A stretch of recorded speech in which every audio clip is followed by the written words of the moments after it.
Hello! Good evening, everybody. Good evening, netizens.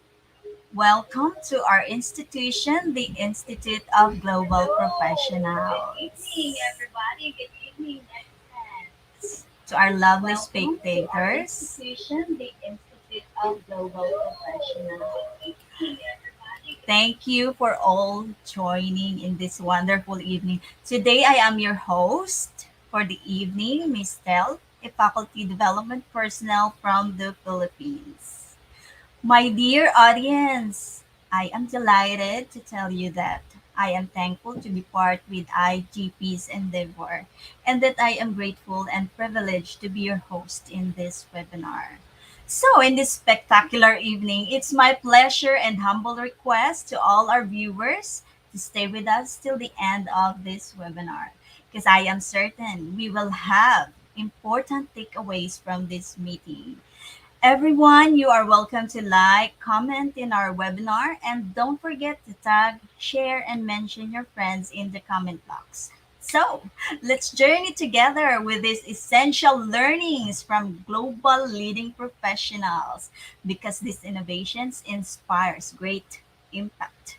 And once again, I am Miss Tel from Philippines, faculty development personnel, a core volunteer, a mother and student, and a knowledge seeker. To start with, let me tell you about IGP because every day new participants joins in. The Institute of Global Professionals mission is to empower all communities through its people by enhancing everyone's learning. IGP serves students and community resource, providing a holistic social work and education to create a proficient generation. We are entrusted with the international standard of recognition. We make it, get it able to use every knowledge pursuers to originate a personality that is more determined, that have ambition, confident to face any circumstance, and established own skills. And the Institute of Global Professionals believe that it's not effective to increase one's skills just by obtaining formal education. So we provide effective training and consultation to produce a proficient generation all over the world. And today, IGP is a leading online skill development institute with thousands of learners worldwide because we organized our webinars, trainings, offline and online courses with our best trained speakers and coaches from all over the world to produce a best learning platform for you all. And with that, we have already completed 208 webinars successfully. And we expect that everybody will benefit in this webinar in personal and professional life. Likewise, we wish that you will be with us in this voyage till the end. And let me remind you again, don't forget to share, tag, comment, mention your friends in the comment box because your support inspires us to do better in providing the best service for you every day. Again, a warm welcome to you all. Without much further ado, let's start our program with IGP's mantra Feed Your Skills with our 209th webinar entitled Strategies in Competent-Based Curriculum. At this moment, I would like to introduce our speaker, our first speaker. We have Sir Ricky Lansang, teaching English and a second language from the Philippines. Sir Ricky, are you there? All right. While waiting for Sir Ricky, don't forget to mention your friends, comment in the comment box. All right, let's virtually welcome Sir Ricky Tilansang of the Philippines. Good evening, Good evening, ma'am. sir. Good evening, Miss Tel, and of course, good evening to all the educators across the world, especially to my fellow educators in the Philippines. A pleasant evening to all of us. Good evening, sir. So at this point, Sir Ricky will introduce himself and he will subsequently get her teaching for this evening. Yes, sir. You ready, sir? You may have the Yes, floor ma'am. now. Thank you, sir. May I have my presentation pa? Yes, you can share your presentation first, sir.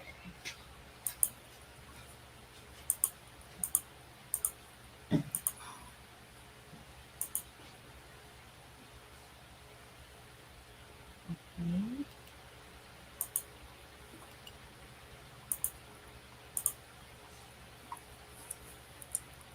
I All have right. presented Once my. again, let's all welcome Sir Ricky.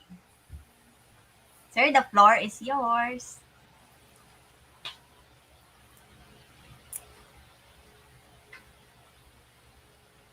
Okay, good evening, everyone. I am Ricky T. Lansang from the Philippines, and I am currently teaching at Subic National High School, Philippines, a public school in our place. Much of that is actually I am teaching at a local university in our locality.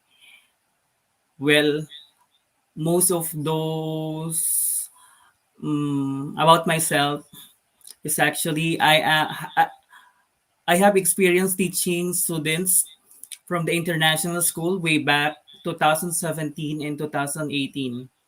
That is 2 years. Well, tonight I will be discussing about teaching English as a second language. So I will be focusing on the strategies and approaches. I hope everyone will get a lot of wisdom and knowledge about this. So I will be focusing on the approaches, 7 strategies of second language learning. So my focus in here is actually the conventional strategies of teaching English in a second language. Well, we have experienced seeing a lot of strategies in the social media, in the websites. We have learned a lot of those modern strategies. So I will be focusing on the root cause of those things. So it's actually helpful to us to go back to the root cause of everything, because I believe even though that we have studied about approaches and 7 strategies of second language learning, um, it will always depend on the students we will be handling soon. So with that, let's get started. So by the way, the speaker is a high school public teacher in the Philippines, teaching English subjects in the junior high school for 5 years now. Started being a contract of service instructor in the local state university in 2015 up to the present, handling professional education and major subjects in the College of Teacher Education. Well, these things have nothing to do with our activity tonight. My focus is actually my topic, which is the teaching English as a second language. So I will give you a question. Actually, this will actually evolve in our discussion tonight. So the question is, why study English? Why our students need to study English? And with us, rely our students. Actually, we need to study English aside from this is the universal language and the commonly used language across the world. And at the same time, it will land you to a job opportunity. What else? It's connect to other people, to the other races, so that we will have cultural understanding. At the same time, most importantly, studying English actually can help us to grow as a person. So, with that, let's get started. So, I will be discussing about the approaches and strategies teaching English as a second language. All right, I would like to highlight a moment to clarify some terms that is crucial to this discussion. Namely, what do we mean by the terms approach, method, and technique? Are these terms synonymous? Well, actually, an approach to language teaching is something that reflects a certain model or research paradigm. A theory, if you like, this term is the broadest of the three. A method, on the other hand, is a set of procedures, a system that spells out rather precisely how to teach a second or a foreign language. So let us define now teaching English as a second language.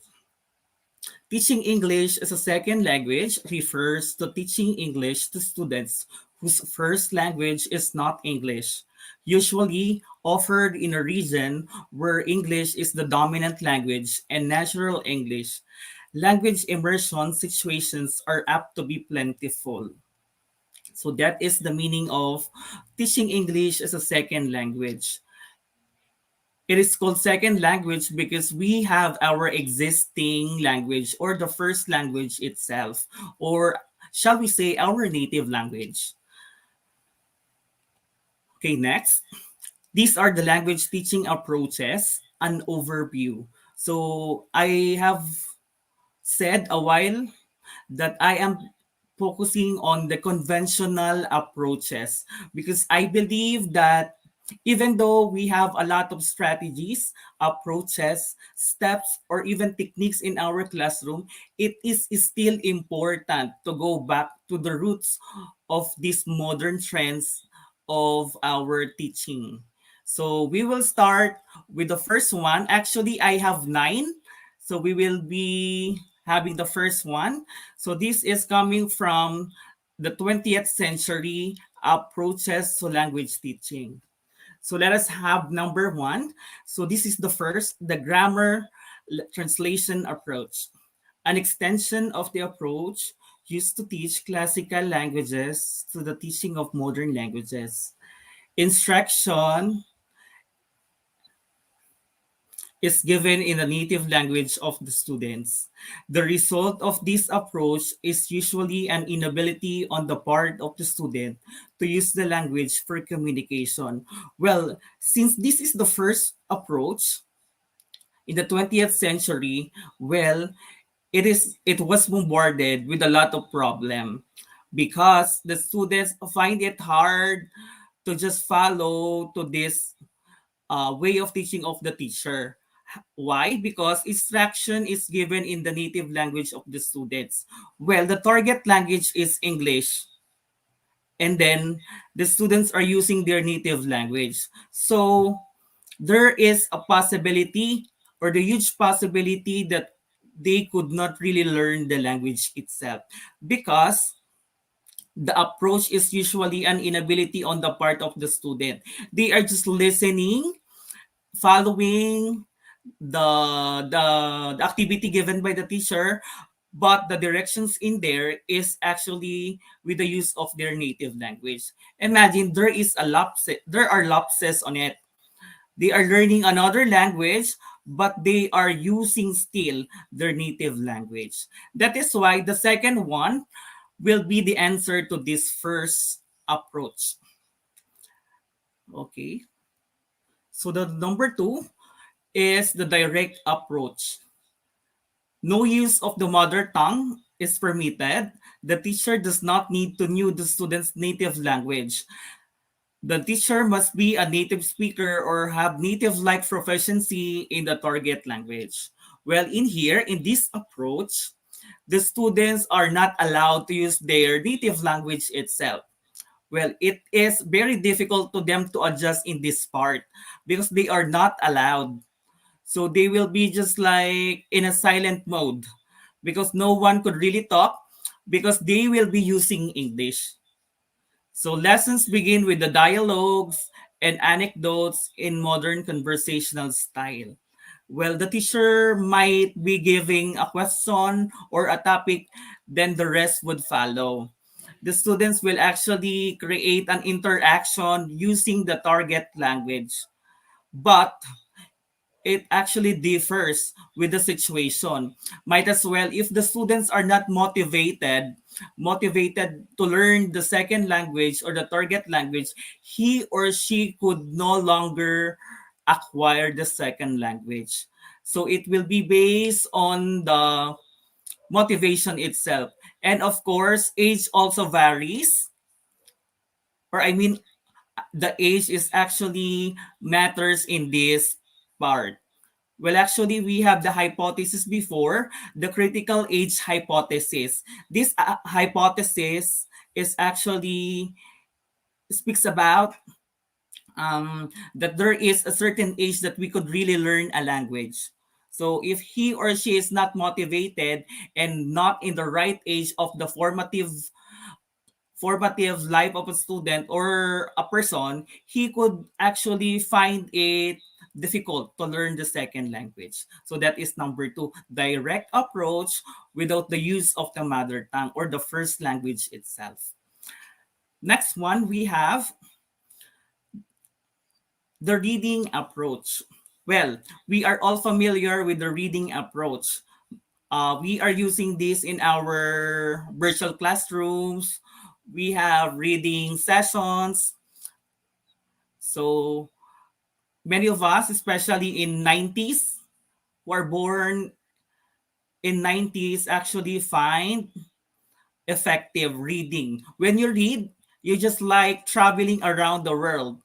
When you read, you are like talking with the finest man of the century. But let us see how effective is this approach. So a reaction to the problems experience in implementing the direct approach. Reading was viewed as the most usable skill to have in a foreign language since not many people traveled abroad at that time. Also, few teachers could use their foreign language well enough to use a direct approach effectively in class. So, reading comprehension is the only language skill emphasized. Well, actually, we have a lot of language skills like writing, speaking, listening. So those are the language skills that a student should acquire. So there is also some sort of unquestionable part in reading approach. But for us, we are actually extending guidance to our students so that they could really read something from the book and then they can learn from it. But this time, we are actually focusing on as to how to learn the language, which is the English. Next. So number four, we have audiolingualism approach. Audiolingualism, a reaction to the reading approach and its lack of emphasis on oral approach. Okay, mimicry and memorization are used based on the assumption that language is habit formation. So in here, the approach is actually about um, listening to something and then imitate the passage so that you can actually speak the language. Okay, a student will hear some passage and he or she will imitate it. That is why we have here oral approach. So in this case, there is still a difficulty of learning the language. You just mimic or imitate the language you have heard, but you actually quite sometimes you do not understand it. And the next one is the answer to this. And here comes the oral situational approach, a reaction to the reading approach and its lack of emphasis on oral skills. Only the target language should be used in the classroom. Well, English is the medium of communication in the classroom. Oral situational approach, they will be engaged with the situation and then they will be speaking with the use of the English language. Okay. Next one is the cognitive approach. A language learning is viewed as rule acquisition, not habit formation. So grammar must be taught, but it can be taught deductively, rules first, practice later, and or inductively. Rules can either be stated after practice or left as implicit information for the learners to process on their own. So in here, in this approach, the students are actually learning the rules first. Imagine that they will actually memorize all the rules, and right after there will be a chance to use those rules in a communication activity. So that is cognitive approach. But there are actually some practices like fluency first, accuracy follows. But this time, accuracy first, then fluency follows. So vice versa. Okay, next, number 7. So after studying the rules and use it, then here comes effective humanistic approach, a reaction to the general lack of affective consideration in both audiolingualism and the cognitive approach. Okay, in here, actually respect is emphasized for the individual and for his or her feelings. Imagine that there will be chances of bullying in this uh, in in in the previous approaches. Might as well, some students are not the same. They are diverse. One might find it hard to speak in English, and one may excels in it. That is why um, in this part, we are reminded that respect is emphasized for the individual and for his or her feelings. So in short, everyone are should be sensitive to the feelings of his or her fellows. Class atmosphere is viewed as more important than materials or methods. Well, imagine effective humanistic approach is actually very effective. We always remind our students that beyond concepts, beyond terms, beyond the knowledge we have learned inside the classroom, character is the truest success of their entire stay in our schools. That is why I think that effective humanistic approach is or should be part of our techniques. Well, I think everyone are actually integrating values and even effective knowledge on our subjects or lessons. So take note, class atmosphere is viewed as more important than materials or methods. Then we have comprehension-based approach. So listening comprehension is very important. It is viewed as the basic skill that will allow speaking, reading, and writing to develop spontaneously over time, given the right conditions. Learners should begin by listening to meaningful speech and by responding non-verbally in meaningful ways before they produce any language themselves. Well, in here, from the term comprehension, they need first to understand the message coming from his or her fellows or friend or even a classmate before he or she will respond. Imagine the process. And with that, we have number 9, communicative approach. So it is assumed that the goal of language teaching is learner ability to communicate in the target language. So the communication is two-way, and we can measure if you are effective or not if your students could actually communicate in a two-way process. They respond and they give the message. Classroom materials and activities are often authentic to reflect real life situations and demands. And with this, In our own place, we actually consider stories in our place. We do not, focus on the stories that our students could not really relate with us. So that is communicative. They think that communicative approach is the effective one because the students are able to throw questions, to talk to his fellows or classmates, and then respond freely because he or she is knowledgeable on articulating the language itself. Okay, so that is the approach. And I would like to remind again, we have an overview of this because I believe that these are the root cause of the modern trends and techniques of all the modern trends we have. Okay? I hope you got all of this from the 20th century approaches to language teaching.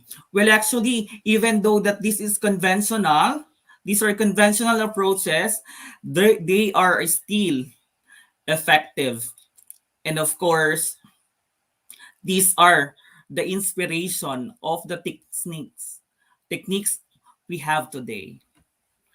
And now we will move to the 7 strategies of second language learning. Okay, from here, what will be the solution of the ESL teacher given the abundance of past, current, and future approaches? The only way to make wise decisions is to learn more about the various approaches and methods available and to find out which practices have proved successful. Well, to tell you exactly what I have learned from the years of studying up to this date is actually this one. The only way to make wise decision on choosing a process is to find how these methods are effective or prove successful by other people. So we have to seek support from our friends, from co-educators, from our fellows, which of these approaches are actually successful. Okay. And now we will move to the 7 strategies of second language learning. So actually, it may be strategies or a guiding principle to all of us. So let us have one. Know your student and motivation to learn the second language. Okay? One of the most important things to do is to get to know your student you are sharing your classroom with. Getting to know your student will go a long way in building a strong relationship and bonding with them. Okay, that is the most important part of this number one, getting to know your students. It's culture, it's race, because with that, you will build a strong relationship in between your student. Because the first person who could really know your student very well is the teacher or you as a teacher. Okay? By knowing one learner, teachers can gain insight into commonalities among other learners that helps with effective teaching and learning. Okay? Number two, create a welcoming classroom environment. Okay, an important step in helping students succeed is building their confidence and comfort level by making them feel welcome in the classroom. Okay, this pays great dividends in terms of academic success as they build positive relationships with their academic community, teacher, peer, resource teacher, and the others. Okay, making the instructional classroom environment welcoming, comfortable to students is actually the critical way that a teacher could really do because, as what I have said earlier, it builds a strong relationship. Okay, that is number two. Next one, number three, building background knowledge. Okay, there is a virtual background knowledge, or I mean a virtual consensus that effective teaching takes students from where they are and leads them to a higher level of understanding. Okay, all learners have prior knowledge gained from schooling and life experiences, and teachers can build on those experiences. Reading becomes especially difficult when children are not able to comprehend because they are not familiar with the topic or theme that is being taught. That is why in number three, you have to diagnose or know how far are your students before introducing a topic so that everyone could really relate and follow and learn the topic itself. Okay? Number four, provide comprehensible input by building vocabulary. Well, to tell you exactly that we have a lot of strategies, especially in building our vocabulary, right? And in this part, as a teacher, you will provide an input that will build their vocabulary. Well, actually, attending seminars or webinars in IGP, I have watched a lot of strategies in building vocabulary because IGP actually offers and provides us a lot of strategies to be employed in our class. That is why, in number four, building vocabulary activities are actually everywhere, so that every students of your class will learn easily. Okay, next. Aside from it, an effective teacher considers the unique characteristic and cultural aspects of the ESL students. The teacher is aware of the student's needs and make effort to make her verbal communication more understandable based on the student's linguistic needs. So that is why before having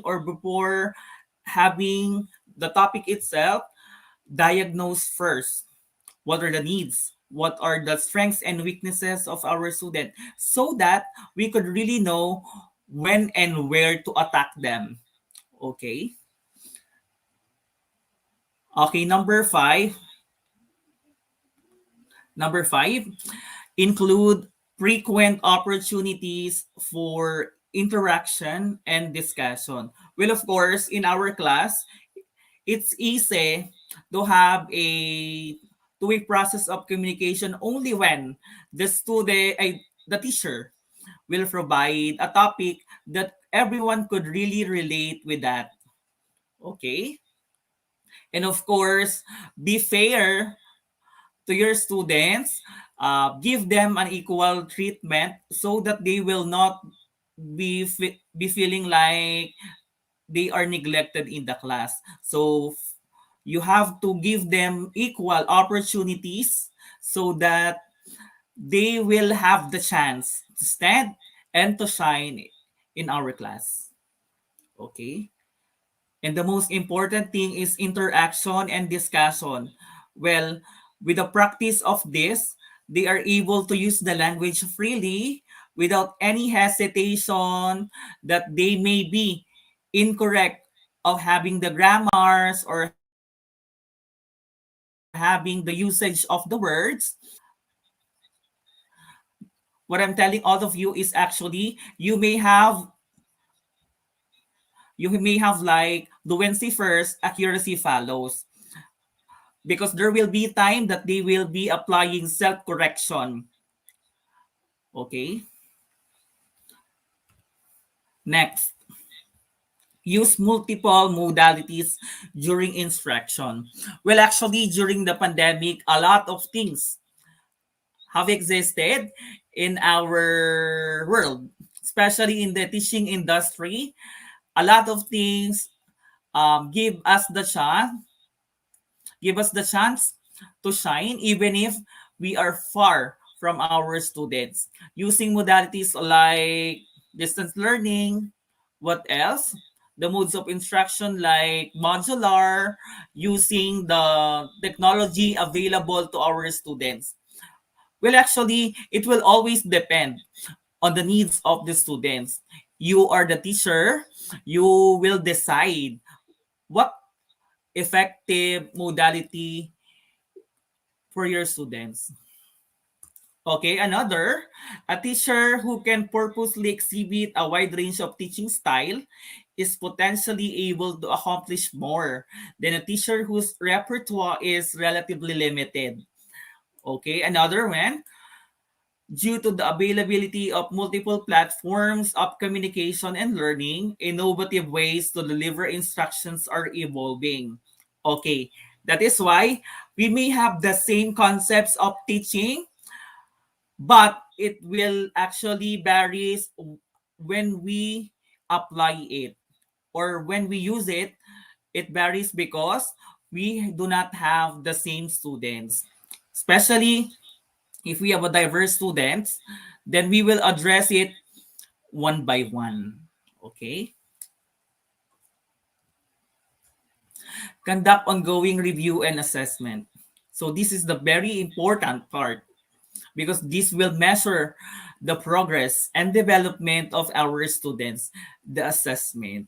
Assessment is an essential component of any instructional practices to evaluate its effectiveness. It has to be formative, ongoing rather than a summative, one-shot evaluation. It is a two-pronged process by which teachers can do self-assessment, deliberately reflecting on what they are teaching as well as do students. Assessment to find out what they are learning in turn. It provides an effective way to monitor student progress and what changes need to be made. It could be a formal or informal evaluation to track a student's progress and understanding. Learning should be assessed on a regular basis. Of course, from time to time, we need to assess our students as to how far they are from us. Okay, that's exactly the importance of assessment because we could really measure the abilities of our students. And now we have here a line that we could really reflect. As our classrooms become more diverse, educators need to consider the needs of ESL students by providing them the opportunities to learn and creating a shared learning environment. Taking small steps based on the seven strategies discussed will yield effective results in the classroom.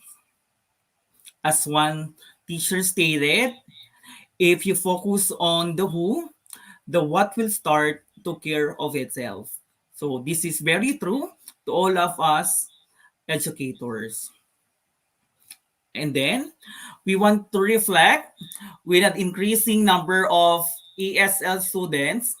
It is imperative that teachers and instructional leaders become aware of effective ESL teaching strategies to help this population in their classroom. We have discussed strategies for you to be guided as to what strategies to use in the classroom. Well, this will be the end of my slide, but I would like to give you an inspiration like even though that we have a lot of strategies existing, we could no longer ways as to this approaches or techniques is effective. That is why there is a question, what could be the best strategies or approaches or even a technique to be employed in our class? And the answer is there is no single best strategies, approaches, techniques to be employed in our class. What is best is actually the combination of all approaches, techniques, and strategies. Most importantly, it will be only effective if we actually know our students. It's very good that you as a teacher will actually carry all the approaches in the classroom. So whoever students will be with the different needs, well, a teacher that is really prepared will actually address and cater every students in the classroom. And with that, thank you very much for for your staying with me, listening. I might be very faster discussing, but I hope you could really take from my discussion even a single word. Thank you very much, especially to IGP for commencing an activity like this. It's actually overwhelming to all of us educators to be part and extending our knowledge to a certain topic like this. So congratulations everyone and thank you very much. Wow, thank you very much, sir. It's a wonderful presentation. So, guys, what are your takeaways on teaching English on a second language? I'd like to share with you my takeaways. So, why do we study English? Why it is a need to study English? Because it is, of course, a universal language, and we focus on conventional approaches that shared by Sir Ricky, the direct reading, the reading, audiolingualism, oral situational, the cognitive, the affective humanistic, comprehension based, and communicative approach are strategies that help our students effectively. And the adding seven strategies that shared also by Sir Ricky, know your students, create a welcoming classroom environment, building background knowledge, provide comprehensible inputs, frequent opportunities for interaction and discussion, multiple modalities, and conduct ongoing review and assessment are important keys to have the right motivation for our students, and especially for our teachers to be more dedicated with regards to their behavior and attitude to have a wealthy growth and towards becoming a better learner every day. And Sir Ricky, that's amazingly inspiring. Thank you for giving us your valuable time in this session. I'm sure this is effective to our audience because you shared your knowledge with us. We will Thank you see you very again much, ma'am. later on our And Q&A, thank sir. you very much to our fellow educators. It's truly inspiring to be part of the IGP. Thank you very much. And I hope soon we could really go back and share another with all of us. Thank you very much. Thank you, sir. See you on our Q&A. All right, guys. That was inspiring. I'm inspired. How about you guys? Comment on our comment box. And let's move on to our next speaker. But before that, once again, I want to remind you all, please support us with your share, tag, comments, and mention your friends. We will give the e-certificate link in the comment box in which you can collect your e-certificate direct from our website. That is www.eduigp.com. And after collecting your e-certificate, don't forget to celebrate with IGP by checking in. And now, let me present our second speaker, Ma'am Angela Raquel A. Marzan of the Philippines. Hello, Hello. ma'am. Hello. Good evening to all of you. Hi, ma'am. Good evening. A beautiful evening to you. Thank you so much, Miss Sel. Okay, ma'am, without further much, uh, would you share your screen with us, ma'am? Yes, ma'am. All Okay. right. Here you go. Can you see it all? Not yet, ma'am. All right. Okay. Okay, What good. about now? Not Um, yet. it's loading, ma'am. Yeah, we can see it now, but we'd like to see it in a presentation, a slideshow, please. Full All screen. right. Yeah, It's in full screen now. I do not know if you can if you can see it. It's in Um, full screen now here on my computer. Maybe it's oh, still loading, ma'am. So, by the way, thank you so much, IGP, for this opportunity. And we are very delighted to be here with you tonight. I hope you are having fun. yes, And good evening to everyone. Okay, can you see it now in full screen? Not yet? not yet, ma'am. Okay. All right, let's just wait for for a minute. Okay. Guys, while waiting Okay. for the share screen, the full screen of Ma'am Marsan, Ma'am Angela, you can virtually welcome her in our comment box.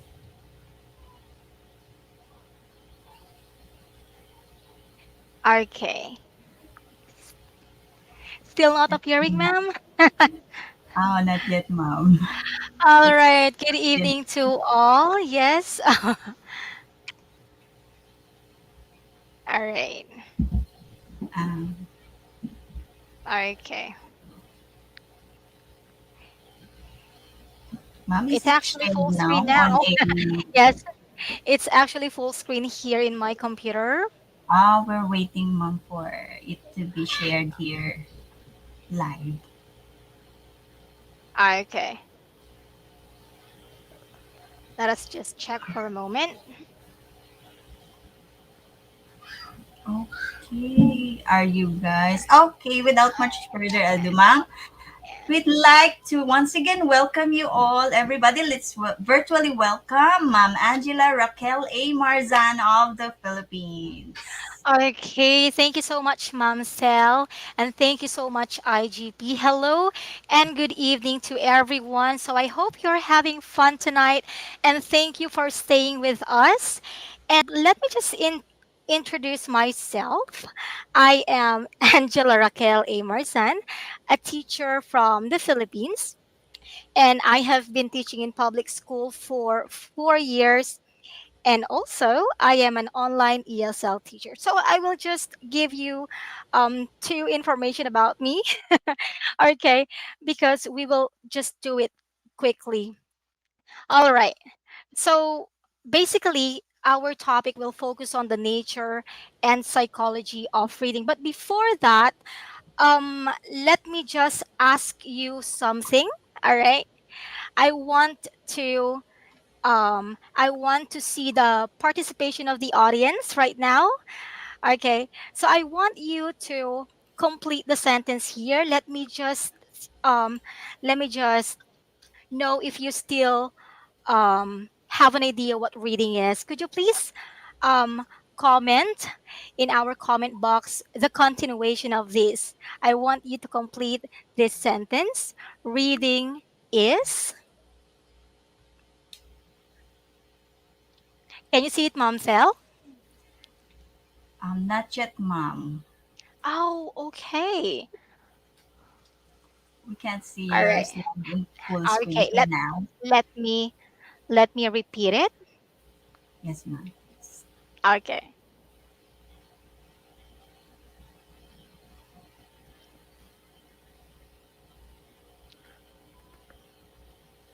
That is okay, guys. All right. We can see your screen for now, Ma'am. Is it shared Okay. already? Yes, actually it is already shared. The full screen is being shared right now. Uh, we can't see it yet, Ma'am. Oh, okay.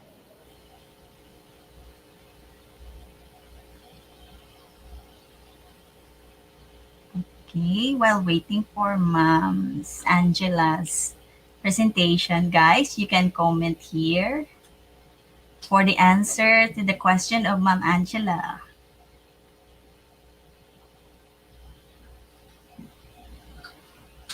Comment now, guys.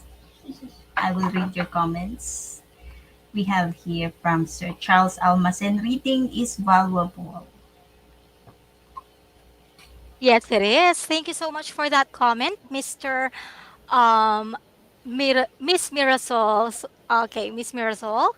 All right. Okay, All can right, you see it ma'am, now? we can see All now your right. screen. Okay, I All can right, see it once on my. again, let's all welcome virtually Ma'am All right. Ansel. Thank you so much. Now, um, what I have mentioned a while ago, I want you to complete the sentence here. Reading is. Okay, let me read some of the comments here. Reading is fun. Yes, I agree.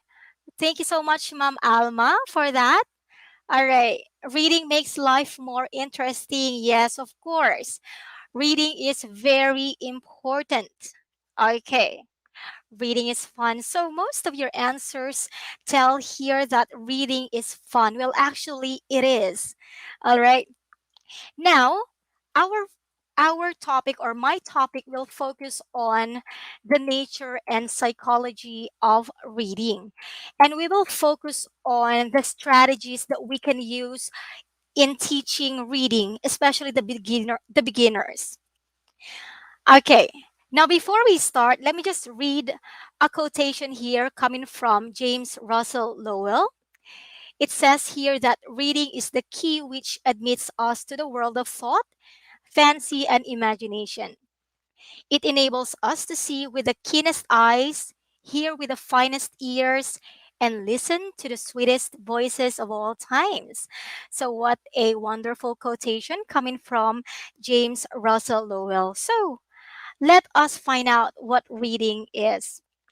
So, it says here it is an active dialogue between the author and the reader. So, same with listening, speaking, and writing. Reading is also a communication skill. All right. Y- Reading usually means dealing with knowledge or dealing with language in written or printed form. Another is it is a skill that helps man to discover the answers to questions about existence.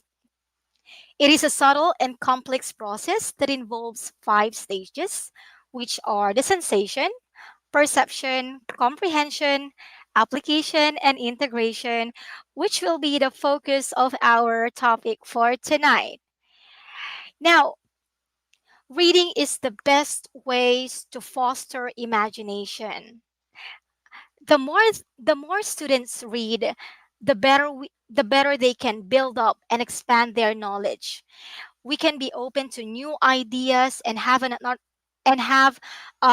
understanding of new things.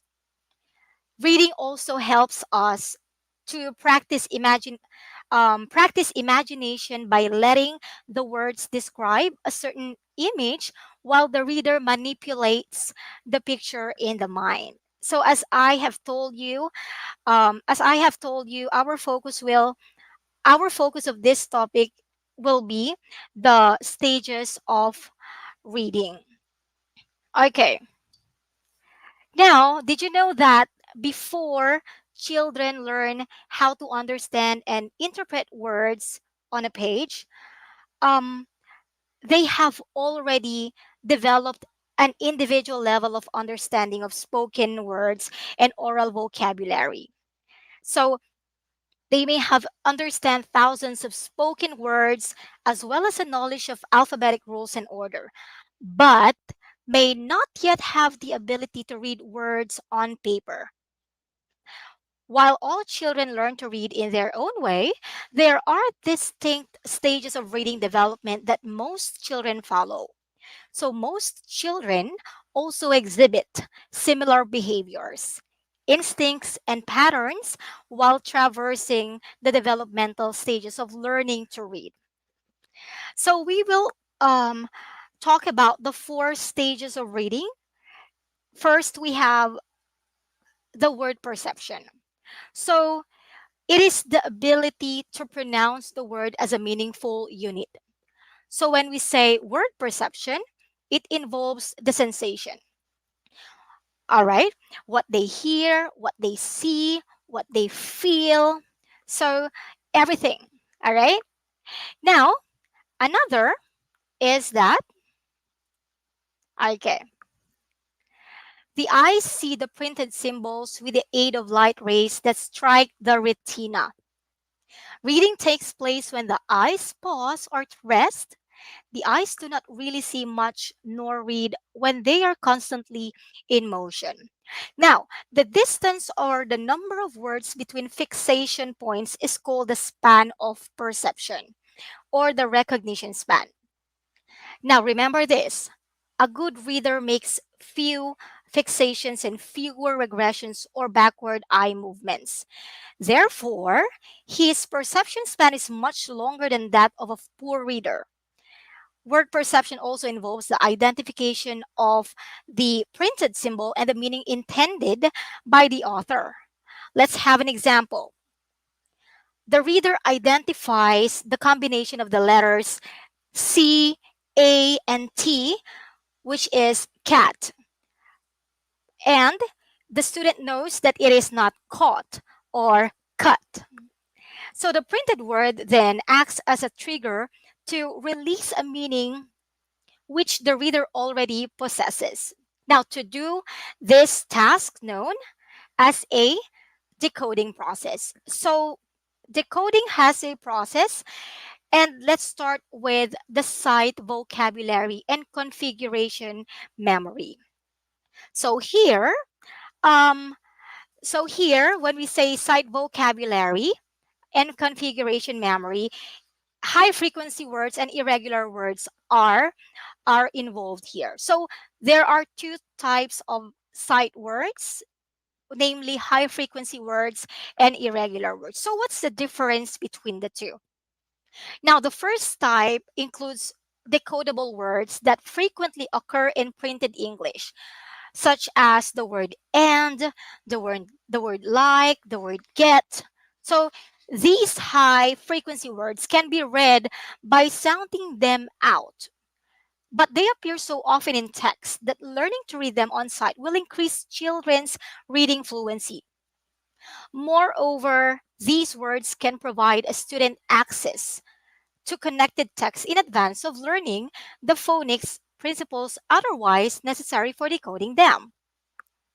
Now, the other type of sight words that we have here is the irregular words. So it cannot be decoded because they do not follow the typical letter sound correspondence. For example, the word have, there, of, these are irregular words, these are tangible, and because they cannot be identified, they must be recognized automatically when a student reads a text or a sentence. Now, another decoding process is the use of context clues to determine pronunciation and meaning through the use of other skills. So I know that you are quite familiar with the context clues. So whenever I teach my students, I always include context clues. So when we say context clues, these are hints found within a sentence, paragraph, or passage that a reader can use to understand the meanings of new or unfamiliar word. Only by being sensitive to the circumstances in which a word is used can the reader decide upon an appropriate definition to fit the context. All right. Now, if the word is unfamiliar for a student, the student can use context clue, which is actually in a sentence, or it can be a paragraph clue. All right. Now, another is to determine pronunciation and meaning through an analysis of the structure or parts of a word consisting of its root and affixes and inflected or derived in form. Now, I know that you are also familiar with the word morphology. All right. So, morphology is the study of words and their parts. Morphemes like prefixes, suffixes, and base words are defined as the smallest meaningful units of meaning. So morphemes are important for phonics in both reading and spelling as well as in vocabulary and comprehension. So if we are trying to teach morphemes, it unlocks the structures and meanings within words. For example, the base word is teach. And if we add ER, if the student knows that if we add ER to the word teach, if he knows that ER means someone who or a person, so he knows that teacher is someone who teaches. Okay, so it is very important also to teach morphemes to students. Okay, now let's continue. All right. Another is relate the sound of the spoken word to its visual or graphemic symbol. It is a process referred to as phonetic analysis. So you have heard about phonemic awareness, phonemes. So it includes this. All right. Now, phonetic analysis refers to the ability to recognize the sound or the symbol relationships in order to identify a word. With the use of phonetic analysis, the reader is able to blend the individual sounds in the given order to identify a word recognized instantly as a sight word. Now, let's have these examples that we have. All right. Now, the understanding that the sentence they hear, the cat is fat, is comprised of four separate words. The cat is fat. So the student must learn that the cat is fat comprised of four separate words. The cat is fat. All right, that is an example in sentence. What about in word? It is understanding the words cat and fat rhyme. So when I when I teach beginners or those students who have zero knowledge in reading, I actually include minimal pairs. So cat, fat, those rhyming words. So we could make use of that. So understanding two words also become one in a compound word. So when we say compound word, it is one word that has two smaller words. Okay? Another is syllable. Understanding the word cat is one syllable. All right. The word mountain has two syllables. So a student um, should also know what syllable is. All right. And another, the last one is phonemic awareness. It is understanding and manipulating the three sounds in cat. So the student should know what or how many sounds does a cat have. Now, cat has k, at. So that means it has three sounds. So a student must know also the sound of each letter on that word, cat. All right, that is just a very basic um, word. Okay, we still have other words here. Okay, now another. So use a dictionary to determine pronunciation and meaning of words resistant to analysis. So you can ask your students to use a dictionary to look up the meaning of any words that they don't understand, just like what I do in my classes. I make sure that my students have these online online application or apps in their phone, or they could bring their own dictionary so that they could know the meaning of these words, not just the meaning of the words but also how to pronounce it. So that is why if you are teaching high school students, you could make you could introduce the IPA symbols to your students so that they are aware of what that sound represents. Okay? Now, let's continue. All right. Now, to, okay. Sometimes you can make meaning from print without being able to identify all the words. Remember, remember the last time you got a note in messy handwriting? So you may have not understood it, but you couldn't decipher all the scribbles, right? So sometimes you can identify words without being able to construct much meaning from them, right? And finally, sometimes you can identify words and comprehend them. But if the processes don't come together smoothly, reading will still be a labored process. So it's very important for us teachers, educators to teach reading from the basic. Okay? Now, to develop word recognition, these are the things that children need to learn. First is phonemic awareness. All right. So, how to break apart and manipulate the sounds in words. That is what we call phonemic awareness. For example, feet. The word feet has three sounds: f, e, and t. Feet. So, that is phonemic awareness. Another, children need to learn alphabetic principle. Certain letters are used to represent certain sounds. For example, S, the letter S, and H, when joined together, it has the sound of sh. And the students should know that when you separate letter S and letter H, it has different sounds. Okay? It has the sound of s and it has the sound of h. Okay.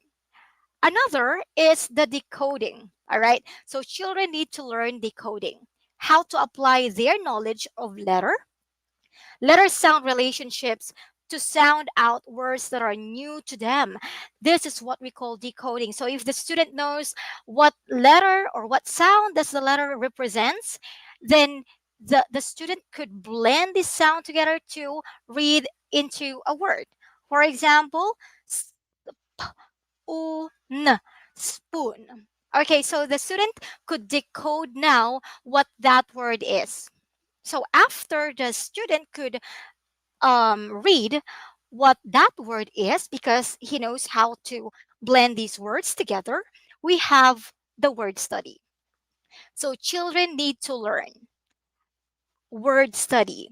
So, how to analyze words and spelling patterns in order to become more efficient at reading words.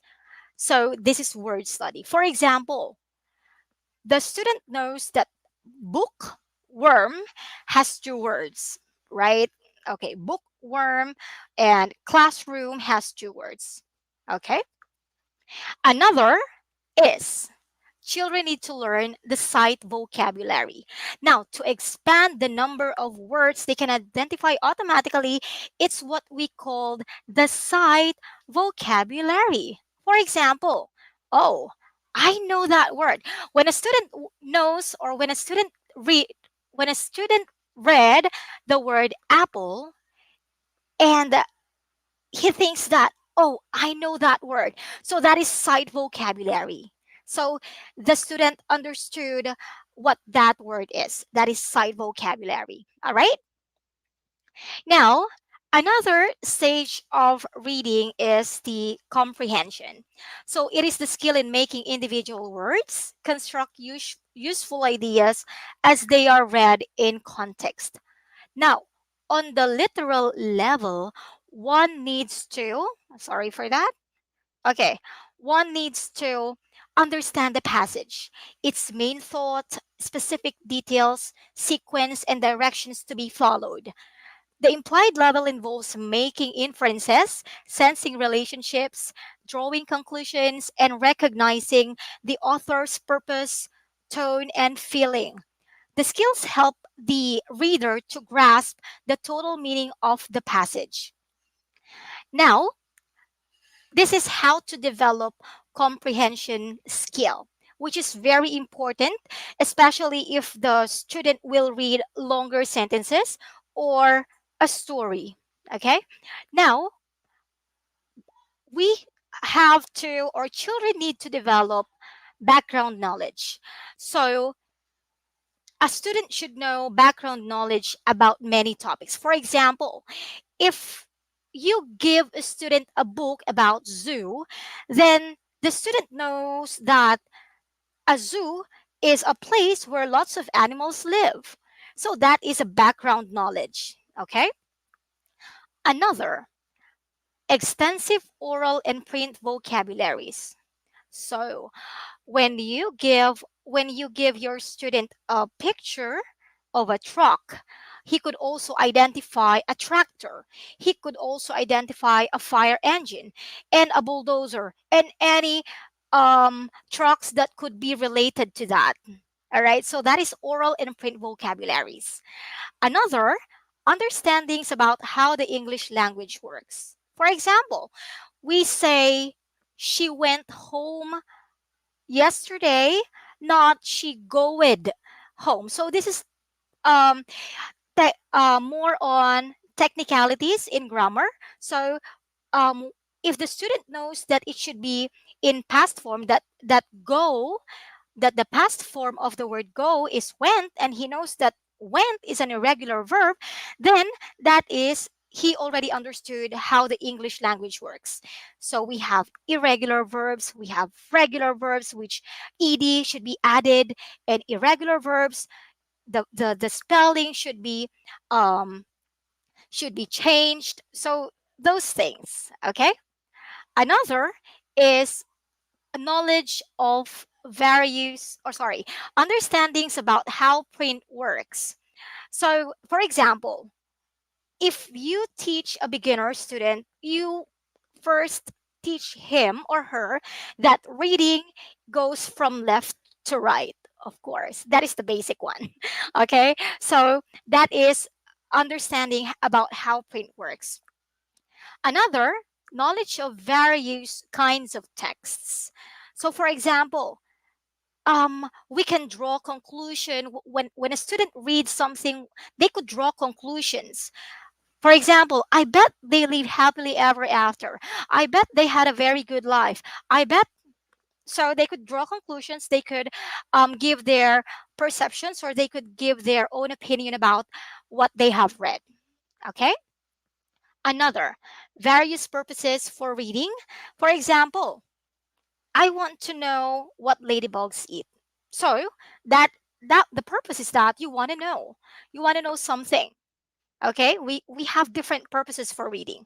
It could be to entertain us, it could be to persuade us, it could be to give us information, which is the informational text. So you could give your student different kinds of texts according to their interests. Okay? And number 7, strategies for constructing meaning from text and for problem solving when meaning breaks down. So, for example, if the student cannot understand the what he or she read, he could say, "Let me go back and reread, so that the student could understand it." All right. So there are still a lot of comprehension skills that we could teach our students: summarizing, sequencing, inferencing. By the way, sequencing, this is very good in terms of storytelling. If you ask your student to read a story, you could use sequencing. You can make use of sequence words such as first, next, then, and last, for them to retell the story, for us to know if they have understood the story. Another is comparing and contrasting, drawing conclusions, self questioning, problem solving, relating background knowledge. So these are some strategies that you can use in teaching reading comprehension. All right. Now, let's move on to the next stage of reading, which is the reaction. It says here that it is a judgment on what the author has said. Now, the reaction is a text based response in which you incorporate your views on the source text. A reaction requires you to analyze the context of the text critically, evaluate the validity of the argument presented, and sometimes relate the source text to your own personal experience. Okay? Now, it says here, it also includes the ability to judge accuracy, quality or worth. Now, on the emotional level, reaction requires value judgments, background experience, and the ability to recreate sensory images. So, reaction occurs only when comprehension is fully realized. Once reaction is affected by culture, it says here. So, it means our reaction toward divorce, for instance, okay? Our reaction toward divorce and free love is very different from the reactions of people of Western countries, right? So we have these different views, different reactions. Now, culture controls the quality and quantity of experience available to the reader. Thus, experience becomes the foundation stone of the reading process. All right. Now, that is reaction. Another and the last stage of reading is the integration, or what we call the assimilation. All right. Now, it is the ability to assimilate idea or concept into one's background of experience so that it is useful as part of the individual's total experience. Now, they are integrated with all previous related experiences. On the other hand, wrong concepts are corrected and new insights are acquired. Integration also involves applying ideas acquired in problem solving. But the thing is, if the reading isn't pleasurable or fulfilling, children won't choose to read, right? So this is very crucial and very hard for us teachers. And they won't get the practice they need to become fluent readers. Now, therefore, reading also means developing and maintaining the motivation to read, and reading is an active process of constructing meaning. And the keyword here is active reading. It should be always active reading. Now, assimilation or integration also is determined by the reaction of the reader. If ideas are accepted, they become a part of his total experience. So that is why if reading isn't pleasurable or fulfilling to our students, they won't choose to read. It will not be good for them to read that because it's not their interest. Okay? Now, to develop and maintain the motivation to read, children need to appreciate the pleasure of reading. That is number one. Okay? They must appreciate how good reading is, the importance of reading, and how fun reading is. Okay? Now, another is view, or let's say children need to view um, reading as a social act to be shared with others. Right. Okay. And another is that children need to read or see reading as an opportunity to explore their interests. So read widely for a variety of what do you call this purposes, from enjoyment to gathering information. And the last one, genres. Children need to become more comfortable with a variety of different written forms and genres. You can give them expository texts, you can give them nonfiction, realistic fiction, fantasy, and different kinds of genres. Okay. Now, by the way, reading should not focus on one genre. You can explore different genres. Okay. Now, let's continue with the rate. It refers to the speed of recognition, comprehension, reaction, and assimilation. So, rate is quite simply words read per minute. How fast can a student read per minute?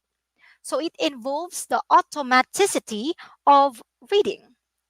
So, the more automatic reading is, the higher the rate will be. Now, rate is measured by counting the number of words in a specific passage and timing the reader. Okay.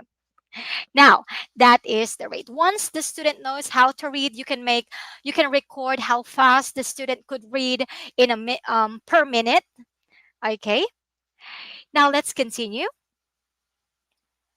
All right. So now that we are done with the stages of reading, let's proceed to the processes that affect reading. Okay. Now let's have this one. These are the processes that affect reading. So we think sometimes it's hard for us to teach this student. Why is it hard for me to teach this student? Maybe there are some factors that affect a student. Why it's very hard for us to teach them. Now, number one is reading is a social process. Okay. Now, it is affected by one's attitudes, loyalties, conflicts, and prejudices. So, it is a social process. Let us remind students that it is a social process and it should be shared. Okay. Another, reading is a psychological process. How one feels about oneself and about others affects the reading process. Emotional stability determines one's comfort in the reading situation. Defense mechanism, also, like inhibition, repression, projection, what else? Aggression, rationalization, and nervousness are responses to anxiety in all types of situations. Number three is that reading is a physiological process. Now, they are skills in auditory and visual discrimination, verbal expression, and eye hand coordination. So, it has something to do with physiological. All right.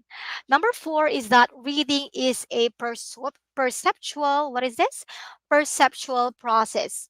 Now, it utilizes cues such as combination of sounds and letters, size, shape, and color. More on sensation, more on word perception. Okay? And number five, reading is a linguistic process. It requires sound, symbol relationships, understanding of intonation, stress, rhythm, and tone sequences, which are actually discussed on our previous slides. And the last one we have, reading is an intellectual process. It is dependent on vocabulary, memory, verbal reasoning, generalizing, and critical judgment. So these are the processes that affect reading. So we have social, psychological, physiological, perceptual, linguistic, and intellectual. All right, now let's proceed and let's have a review. Okay, this is so fast. I wanted to talk more, but I only have limited time.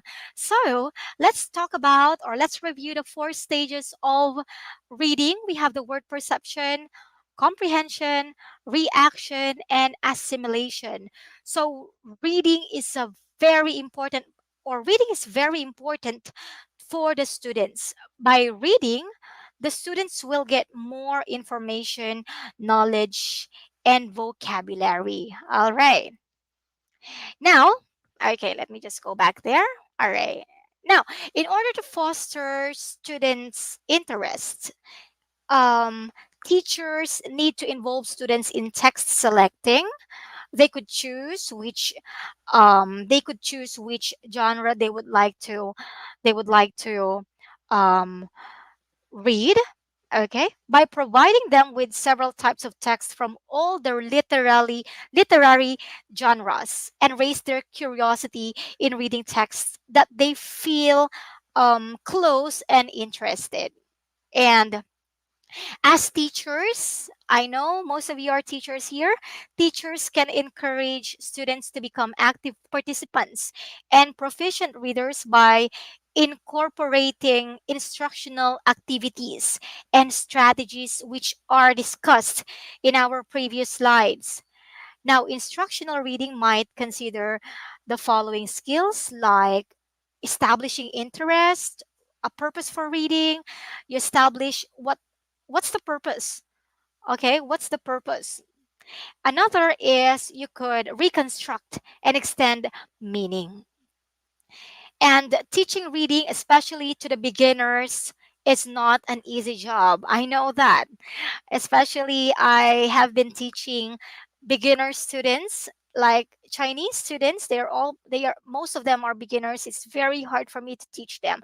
So I follow these strategies, and um this is very effective. Okay, now I hope that this topic helps teachers and learners to get key notions about the reading skill and also to find methods for integrating some skills and strategies in literary reading. So, with that, I would like to end with a quotation from Mary MacLeod.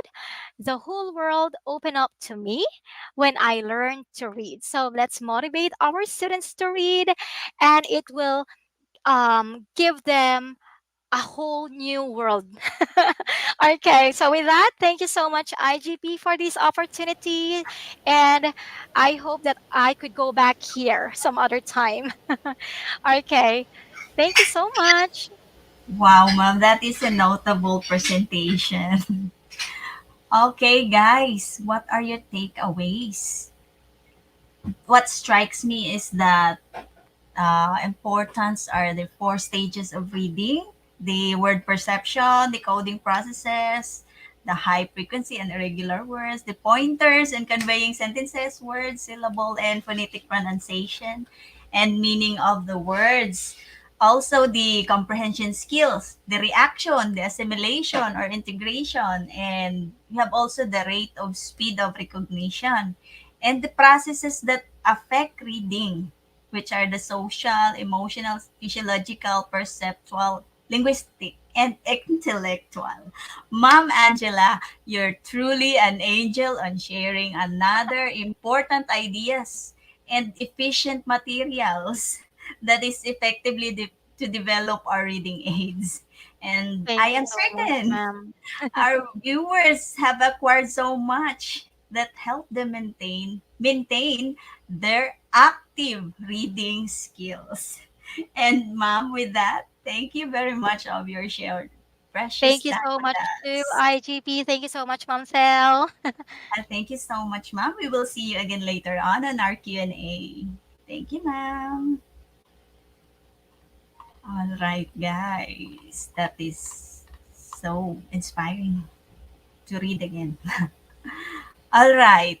Before moving on to our third speaker, once again, I want to remind you all, please support us with your share, tag, comments, and mention your friends. We will keep the e-certificate link in the comment box in which you can collect your certificate direct from our website, www.eduigp.com. And after collecting your e-certificate, don't forget to celebrate with IGP by checking in. And let's continue our journey to our third speaker, Sir Ernier Corpus Jr. of the Philippines. Hello, sir.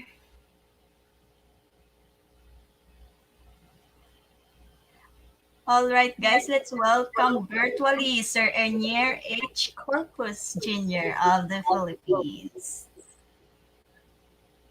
Hi guys, good evening everyone. To all the listeners and to the audience, all persons and educators watching right now. Good evening from the Philippines. Okay, once again, let's virtually welcome Sir Ernier. Sir, the audience are yours. Okay, ma'am. Thank you. You may now share your screen, sir.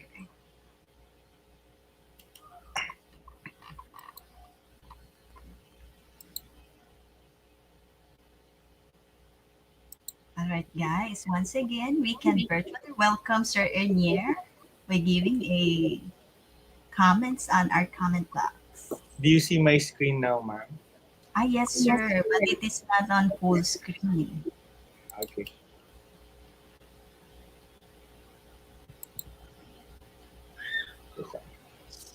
Do you see it now, ma'am? Ah, yes, sir. Okay. Um, Again, a pleasant evening to everyone from the Philippines. Hello po, magandang gabi. Right.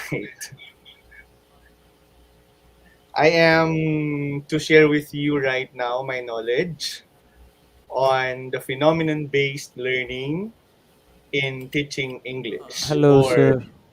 Pheno BL. Okay. Hello, sir. Um, Can you hear me? I'm sorry, sir. I think you're saying something. So, can you hear me, sir? Can you hear me? What Yes, is sir. it, sir? I can hear you. Yeah, sir. Sir, sorry to interrupt. How many participants right now in our webinar? You said that.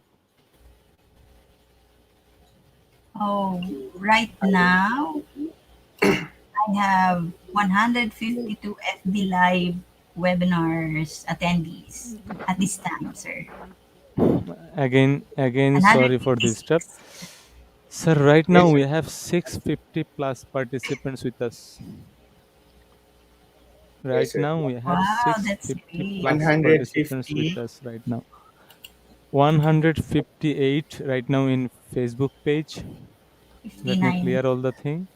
126 from our YouTube channel, 121 from our another Facebook page, then 221 from our website right now.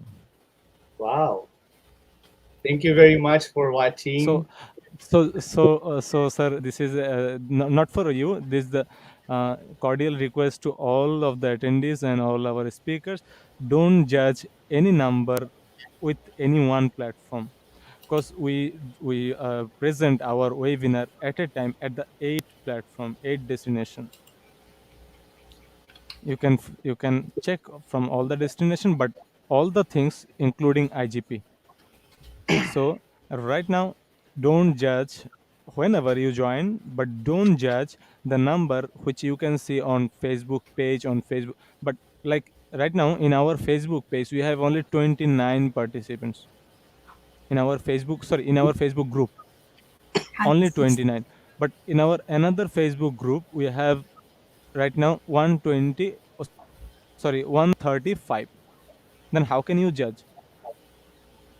Right now we have 119 in our YouTube channel, 117 right now, and 157 in our Facebook page right now. So from 159. our end, we can't say that this is the total number. Only because I'm the moderator, I'm the admin, so I can see all the numbers in the right now, from which destination, how many participants with us right now. So again, sir, sorry for interrupt and sorry for uh, actually not. I'm. This is my responsibility to clear this concept. So that's the reason. Thank you, sir. Please continue, sir. Thank you also, sir. Thank you.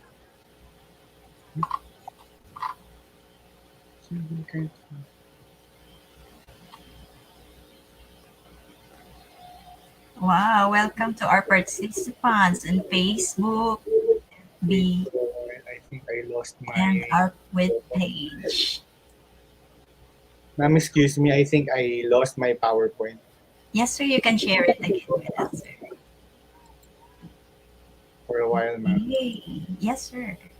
We are willing to wait because we're so motivated to learn another pointers from you, sir.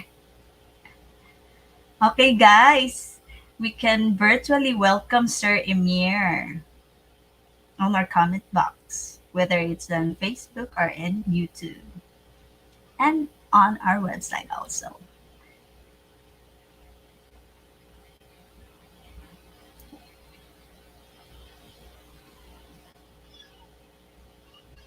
All right, while waiting,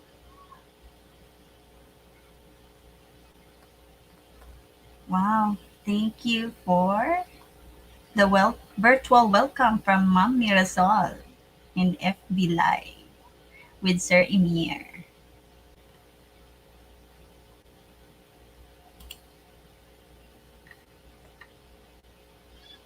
Wow, there's a lot of Okay, I'm back, ma'am. please, Sorry sir. for that. We can see your in a full screen your Okay. PowerPoint, sir. presentation. Wait po. Okay, sir. There's a lot would welcome to you, sir, on our FB Live. I have now 164 viewers from FB Live. Do you see my screen right now, ma'am? Not yet, sir. Okay, wait, ma'am, for a while. Yes, sir. Wow, we got a lot of thumbs up and hearts, comments, and a lot of welcome for Sir Premier.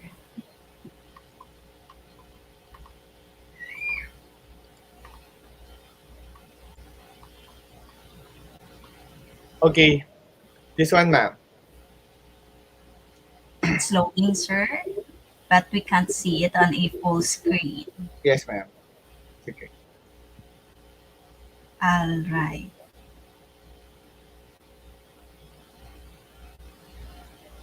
Yes, that is great. Yeah, we can see it now, sir. Okay. Okay, once again, guys, let's all virtually welcome Sir Emir. Sir, the For the audience are yours. for the fifth time, thank you for welcoming me. Sorry for that. Yes. All right.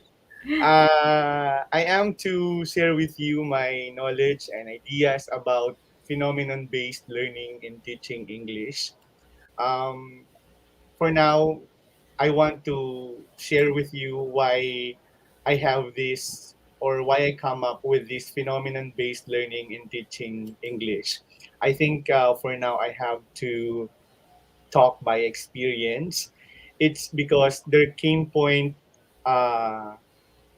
came point of my teaching experience when I see that uh, some literary pieces from the books are not effective anymore to my students. Okay, what I'm trying to point out here is that some of my students before were not interested to literary pieces given in the books. So I made a decision of why not think of a way on how to help my students. And I came across with this phenomenon based learning in teaching English. Okay. Um, Before we start, I want to may I ask everyone to please open your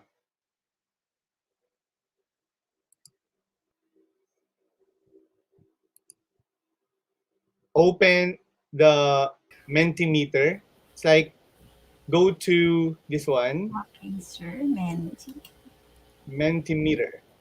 Go to www.menti.com and use the code 8323475. May I ask all the viewers, all the participants to please go to www.menti.com and use the code 8323475. And may I ask you to answer these questions? What triggers your curiosity or what interests you? Okay. Again, may I ask you to answer these questions? What triggers your curiosity or what interests you? Okay, you can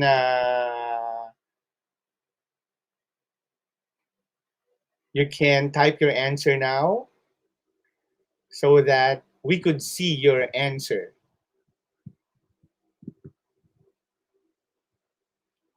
Oh, there are. Do you see my screen? Okay, very good. There are some of you who answered picture, science, the world in general, the food, the author, the politics. Oh, some of you answered synopsis, What else? Oh, too fast. Many answers are coming. New technology that interests you, extraordinary things, high tech, nature, shapes, colors, love, and many more. Okay, thank you for answering. Why did I ask you about this? Because this question has exactly has connection to our topic, which is the phenomenon base. Okay, um, let me just go back. Where is my presentation? Wait, there. Um, when we talk of phenomenon based learning, it has something to do actually with interests. It has something to do with curiosity. Okay, that's what I mentioned earlier.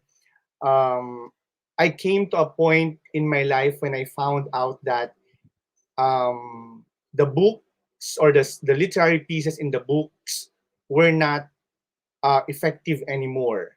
It's like students were not interested to the literary pieces given in the book. So why not give them literary pieces that really interests them? That's actually the focus of phenomenon-based learning. To have an understanding, okay, let's define first what phenomenon is. Okay? According to the definition, phenomenon, it is a fact or situation that is observed to exist or to happen, especially whose cause or explanation is in question also means is in question. It also means the occurrence of the situation. So meaning when we talk of phenomenon, this is something to happen or something to occur. Okay? Uh, that sometimes you are curious of its explanation, why this thing is happening, why this thing is existing, okay, why this situation is happening. That's actually phenomenon. Okay, and in other definition, it also tells us that phenomenon is an observable fact or event, something that interests you. It may be in geography, it may be in history, or a notable person. That is a phenomenon. Okay? And this time, let's understand phenomenon based learning. It means it allows students to study real world issues. That's actually the other concern of phenomenon. It's focusing on the real world issues, not on just a very limited topic given on the books. But the focus of phenomenon based learning is going beyond the book. Okay, you are to explore the students into the real world issues and let them explore their curiosities, let them interact around the real world. I'm sorry for that. Let them interact around the real world issues. Let them investigate a problem or explore a curiosity from multiple vantage points. So it uses their multiple, meaning we are not putting limit to the idea of the child. Let them explore to multiple things out of their curiosities or out of their interests. That's phenomenon based learning. So earlier we said phenomenon, curiosity, or something that interests them. It talks about facts, it talks about history, etc. So when we talk of phenomenon-based learning, allowing them to investigate, allowing the students to study real world, to explore in a multiple vantage points. Okay? Next, how about phenomenon-based teaching and learning? It is a multidisciplinary project in which students work on larger themes for a given time. So this time, when we say phenomenon-based teaching and learning, it is now multidisciplinary. Like what I've mentioned earlier, um, this is not just a very narrow learning, okay? But it we are bringing the children, we are bringing the learners into a bigger world. We are bringing our students in a wider perspective and in a wider horizon, in a sense that in a multidisciplinary project. Why multidisciplinary? Because also they are not, example, I'm a language teacher. I'm not only focusing in when I teach language, when I teach English, I'm not simply focusing on language itself, but I allow them to explore, okay?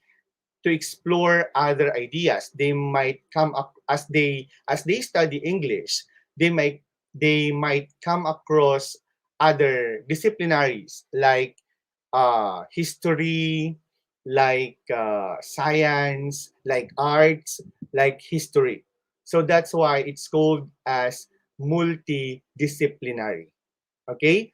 On a larger themes for a given time. Of course, um, we have to give them the time to study. It's like a parameter. We have to set a time until when they are to study uh, a topic they have chosen. Okay? Later on, we will understand more about this phenomenon-based learning or teaching and learning. Let's have other understanding about phenomenon-based or phenomena-based learning. It actually uh, it's actually a popular idea from Finland. Okay, when I conducted research about this one, I found out that Finland is a country that truly excels in education. And this phenomena based or phenomenon based learning is very effective in their curriculum. Okay, not only in teaching language, but in teaching also in other disciplines, in math, in science, in history, etc. Okay, this is actually, according to my research, this is actually one of the secrets of Finland, why they are booming in education, why they are excelling in academics. Okay, and Finland's decision to revolutionize their curriculum in 2016. This actually started in 2016 in Finland. Okay, Finland's I'm sorry. Finland's Phenomenal Institute says that in phenomena-based learning and teaching, holistic real-world phenomena provide a starting point for learning. Actually, when we talk of phenomenon-based learning, it's like a big bite. Okay, we started with a very broad. The child starts with a very broad topic. Okay, it's a big bite. Okay, and then little by little, okay, or gradually, that big bite is being digested until the full learning is being digested by the child. Okay, let's say for example, okay, um, I have 35 students.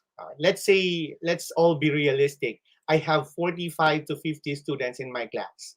Okay, I ask them about their interests. I ask them about their curiosities, and some of them are interested of let's say volcanic eruptions. Okay, Some of them are interested with fashion, modeling. Some of them are interested with nature.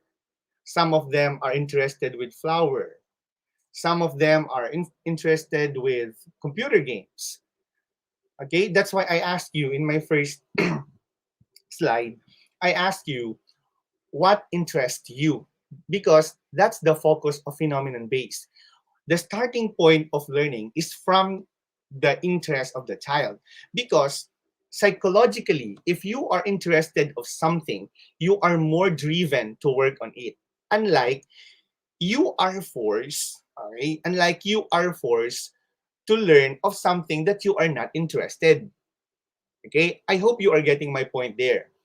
That's why I told you before, in my experience, literary pieces. I keep on repeating this one because this is actually what I had experienced. Okay, example, in the literary pieces given from the book, students are required to read what are given in the book. But the fact, what if the child is not interested in reading that literary piece given in the book? So there, we have to use the phenomenon base. Why not ask them their interests? Why not ask their curiosities? Okay? And out of their curiosities and out of their interest, there we have to start the learning. Example, in my case, I am interested with, let's say, what? Okay, let's say languages, right? Um, Foreign language. Example, because to tell you honestly, I'm also teaching a Mandarin language. Okay, for those Mandarin speakers there, ni hao, 我家 Wang Kung. Anyway, going back to my example, let's say for example, I'm interested with foreign language. Okay, so that's very broad, right?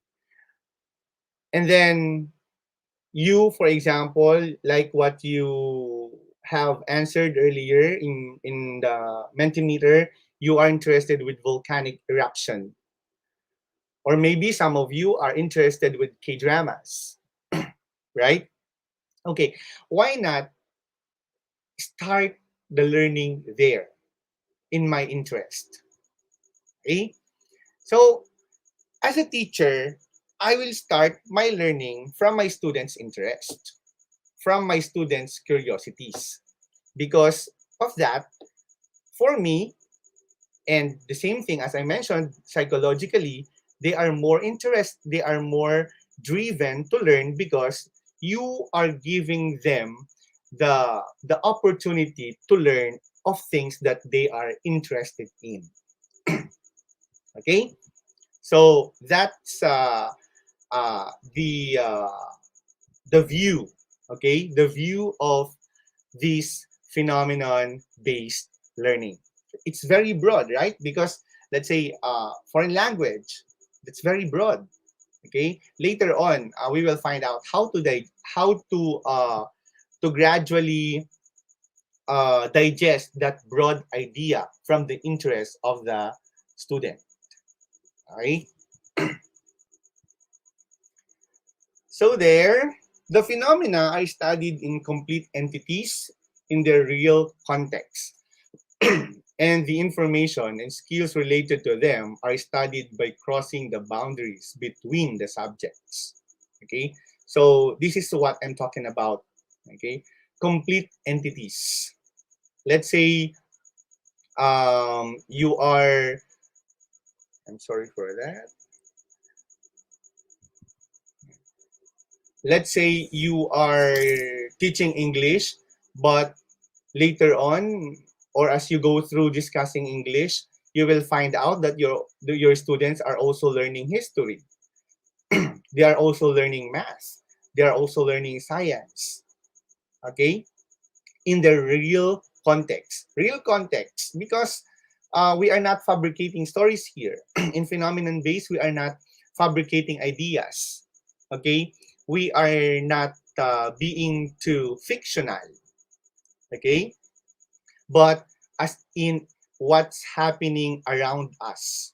Okay, and the information and skills related to them are studied by crossing the boundaries between subjects. There, not only math, but you also integrate language, you also integrate history, etc.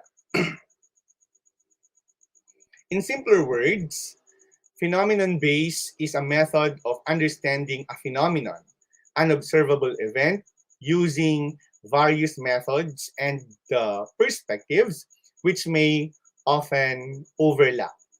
Phenomenon takes a broad, multifaceted look at events and occurrences happening in the real world, such as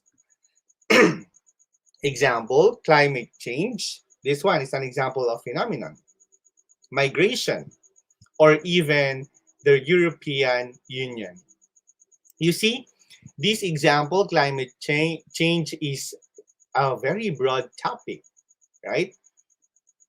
But how do we teach our students to digest that very broad topic until they have a full understanding about the topic that they are learning?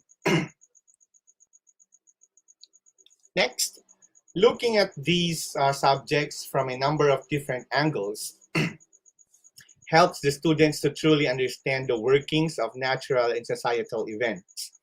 A quick short list of all the features of phenomenon base to give a quick overview of what it means in terms of teaching in the classroom.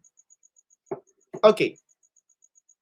Again, as I mentioned earlier, I want to talk by experience, just for you to, to relate, for you also to understand.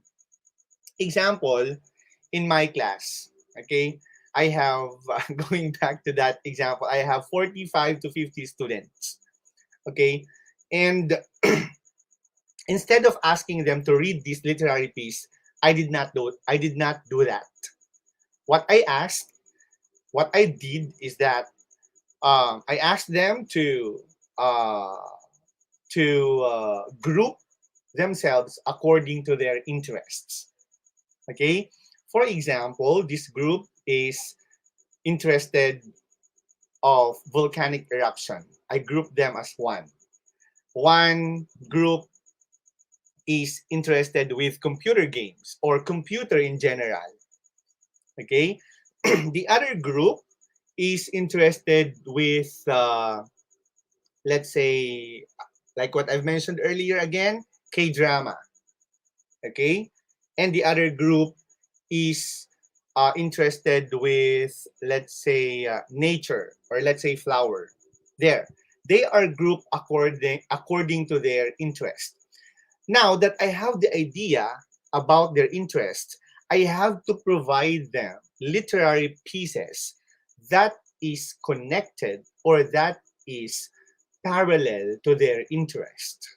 Okay, since this group is interested with K dramas or Korean dramas, I'll give them literary pieces about Korean literary pieces. You know what I mean? Let's say this group is interested about the volcanic eruptions. I'll be giving them literary pieces or articles about volcanoes. This group is interested on computer or computer games. I'll give them literary pieces about computer games. With that, uh, I am able to connect their interest to that literary piece. Okay, since I have already the idea of their interest, I'm giving them a literary piece that best fit to their that best fits to their interests. So they are more interested to read because, as I mentioned, that's their interest. Okay, so that's one way of using the phenomenon-based learning. Okay, you might ask me, so after that, what's next? Later on, we will have some examples. Getting real. Okay, so in getting real, the real world is the bedrock of phenomenon-based. I keep or we keep on using the word real because this is phenomenon. What's really happening? Okay? K-drama is really happening. Volcanic eruptions are really happening. You know, what else? Typhoon. If they're interested with typhoon, typhoon is really happening, right? Uh, let's say pandemic. They're interested with pandemic. It's really happening. COVID-19. It's really happening. Okay, we expose the children to what's really happening. We are getting real. Okay, we are going beyond the books that this is the subject, this is the verb, Maria is writing, what's that, what other sentences, the students are reading in this library. Okay, we are not of much of that. What we do is we bring out them to the real world. Okay, providing a much needed starting point that is repeated at every stage. Students and teachers choose to focus on the real world phenomena. Example, let's say a rain, space travel, or perhaps something problematic like soil erosion. Let's say, uh, let's say the child wants to talk about rain. Give him a literary piece about rain. The child is interested of space travel. Give him a literary piece connected to space travel, so on and so forth. Now that you have given him or you have given the child the literary piece related to his interest, our next step is to, of course, uh, aside from that literary piece that you have given, you ask the child what else he wants to learn about that field of interest that he had chosen. Okay, let's say the example I gave earlier. Okay, they are they are very much interested with K drama. I will ask them, what else you want to learn or what else do you want to know more about K drama? Okay, that's the next step. Let's say they want more on nature. What else do you want to know more about nature? Okay, take note, teachers and fellow educators. We have to take note that we are giving them always the opportunity to choose of what they want or what interests them. So this is all about this is a literary piece about rain. What else do you want to know about rain? Please do not give a topic that favors the teacher. No. Okay? This is actually very challenging to the teacher, in the part of the teacher. Because if I am a language teacher, since I'm using phenomenon based, I will not be only a language teacher, but also a science teacher, a history teacher, okay, an economics teacher, because that's how wide the phenomenon base. That's the challenge to a teacher, since the students have chosen K drama as a teacher, even though I'm not so interested with the K dramas, but my students are interested to that. I have to study that one. I have to learn that. Okay, why? I have to involve myself. I have to bring myself into their world because that's what they want. Okay, That's a challenge in a phenomenon based learning. Okay, so let's say for example, the child chosen K drama, and the children the children have chosen K dramas, and I asked them, what do you want to know more? Okay, and then they said, we want to know more about the, let's say, about the actors, about their life, about their biography. So you see,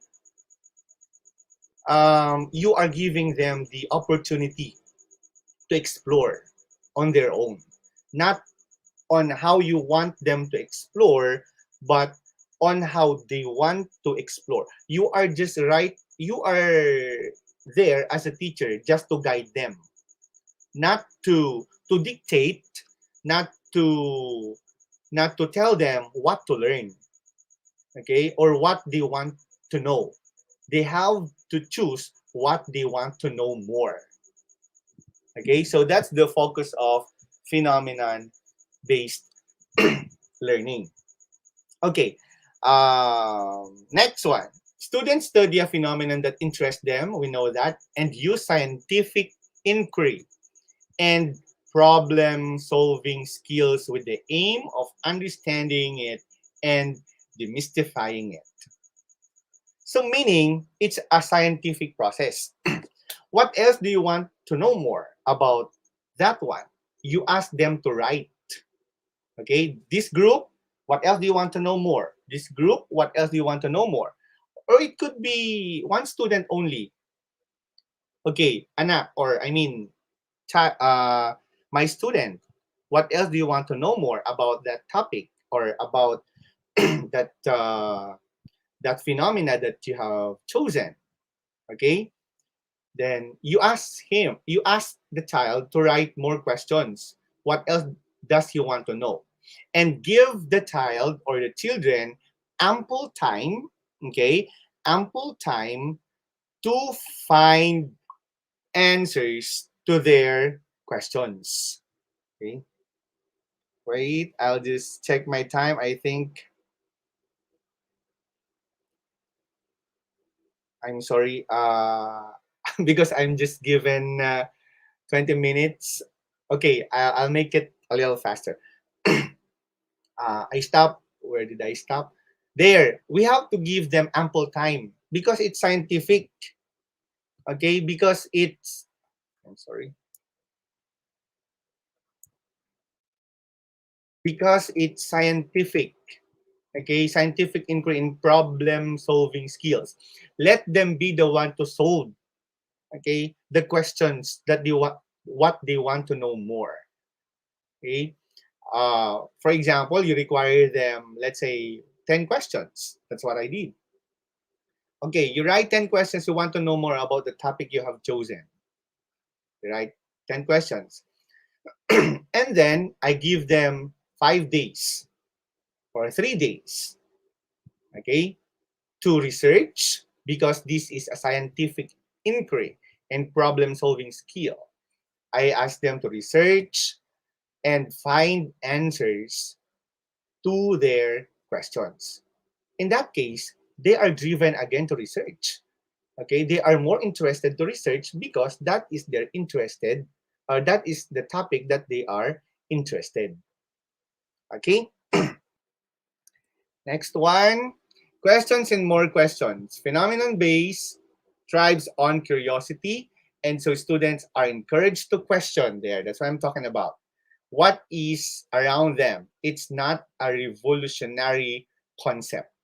It's very true. Okay, this is very effective actually. I tried this. Maybe after this, you can try it in your class also. In phenomenon base, because it's their curiosity, it's their interest. They are more encouraged to ask questions, to know more questions. What else do you want to know more, and then let them answer those questions. In my class, sometimes I mentioned earlier, I give them 3 days or 5 days to find answer to their questions. Example, in one group, there are 5 members, and after 5 days or after 3 days, I would ask them to report to the class what they have uh, what they have investigated. Okay, and you know what? I found out that they are very much willing to share to the class what they have researched because that's their field of interest. Okay. Example, one students of mine, um, he's interested with what do you call this one? With gold and diamond stones. You see, and he wrote questions that he wants to know more about stones. I asked him to research on the answers of those questions that he had, and I asked them after 5 days to report to the class. I was very surprised that that child or that group of students having that topic are very much interested to talk about those gold, those diamonds, those stones, etc., etc. The research about how gold are made, or how stones are made, etc., etc. They have a lot of ideas. It came out, and sometimes some of the other groups are really that's what they do in gold. That's how diamonds, blah blah blah blah. So you see, there was already interaction. Okay, and uh, and after that one, there there was already sharing. It's like um I would ask them to, after the research, I asked them, what did you learn from it? There are a lot of sharings. There are a lot of another one. There are a lot of ideas coming from them in their own way. I did not I did not teach them that this this is the way how gold is made. No, I did not. They learn it from their own. The research.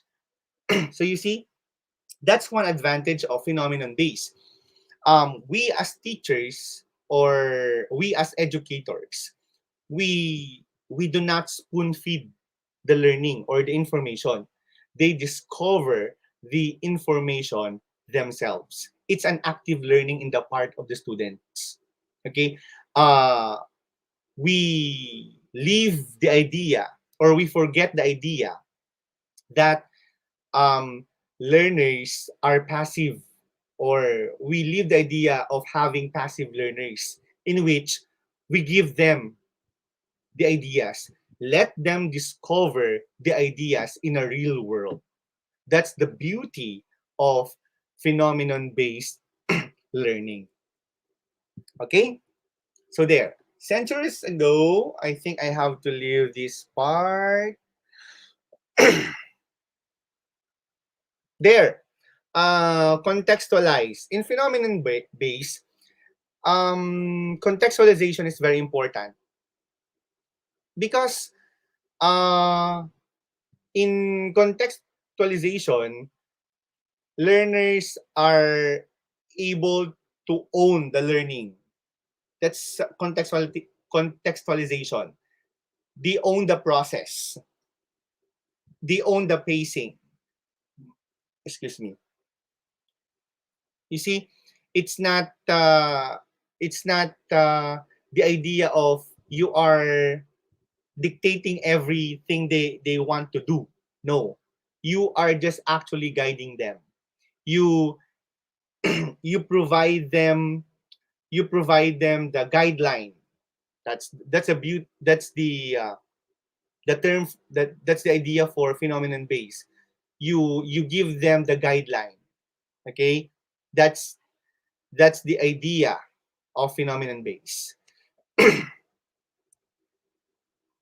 Change in teacher's role, I mentioned that before. There, the beauty of phenomenon base is that it also integrates the learning of important social skills. You see, that's another beauty of phenomenon based learning. There is social skills. Okay, you let them talk to one another. You let them socialize. Or maybe you ask them to interview to find the answer to their questions, right?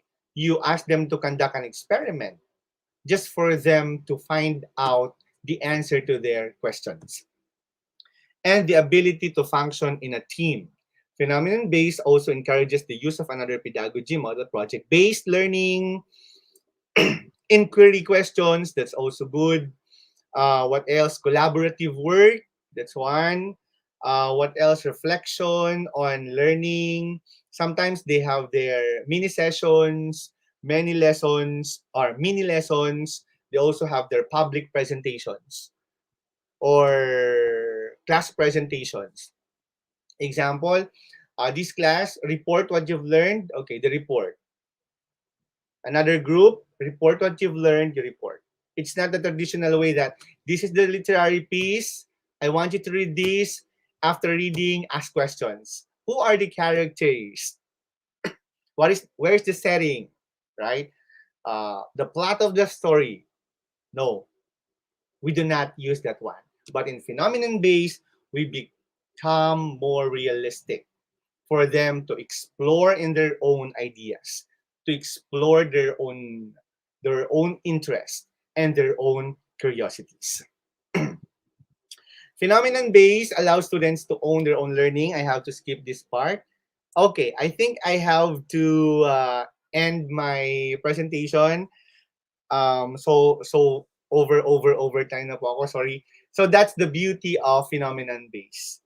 I hope I have more time with you guys uh, to share with you some of the information or some of the ideas about phenomenon based.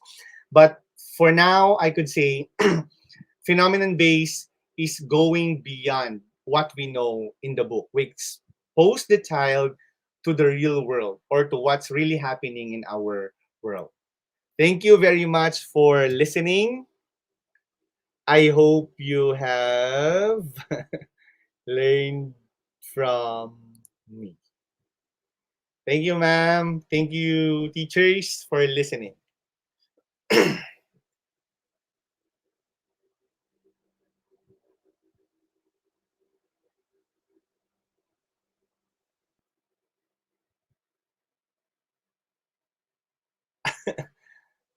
Where is our moderator, ma'am? Hello po.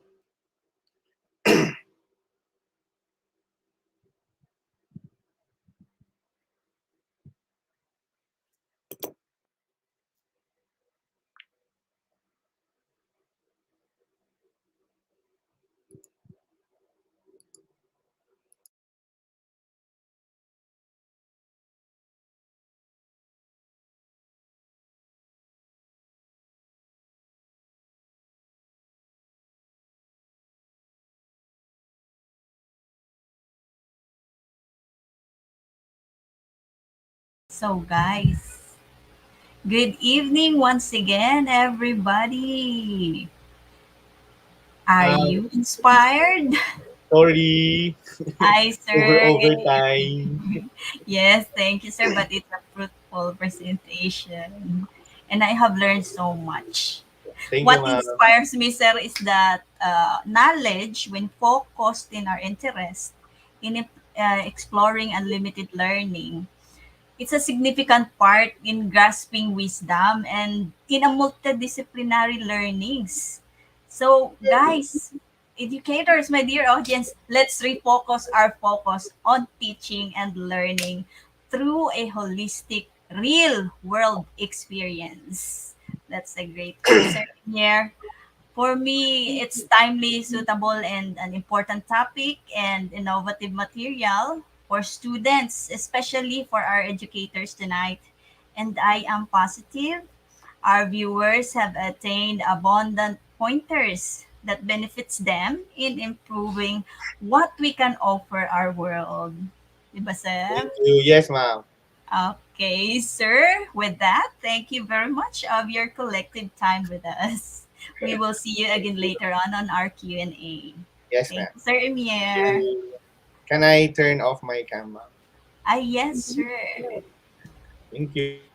Time for our quiz competition, guys. Okay, you can now join in with our exciting quiz for tonight. I am encouraging everyone to scan the QR code on the next slide that will be presented. All right, there it is. Or you can go to www.slido.com, enter the code IGP quiz, and let's welcome our joiners for tonight on IGP quiz. We have Giancarlo Velonsa, Nasir Uddin, Cherry Tanatana, Genesis Genelsa, Eda Ramirez Martinez. All right. And welcome, guys, for joining in on our quiz competition. I know this will be exciting because we have learned so much tonight and we have new learning approaches that is shared with us and our educators. Okay, guys, once again, the code is IGP quiz on www.slido.com. We have 123 users that have already joined, and it's keep coming in 130. Welcome to the new joiners. 134 incoming in. All right. Okay, guys, you can scan the code that is shown or join us at slido.com. And the code is hashtag IGP quiz. What are you waiting for? Let's join the quiz. We have 147 users that's joining. Welcome to our new joiners, Erna Garriquez, Francis Roy, Princess Jawa, Cristina Del Rosario, Edward Awas Jr., Yoli Diquito, Princess May Dizon, Kathleen Wendy Sabud, Christina V. Rosario. Welcome, guys. We have here our first question for tonight. So, the result of this approach is usually an inability on the part of the student to use the grammar. Translation. Student to use the language for communication. Is it grammar translation approach or communicative approach?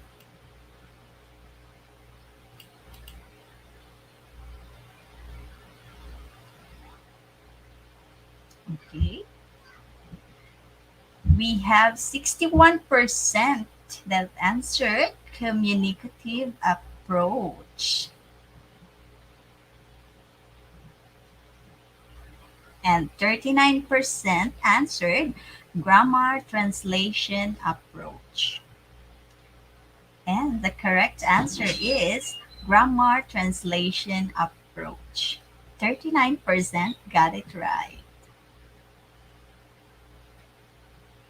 Our next question would be,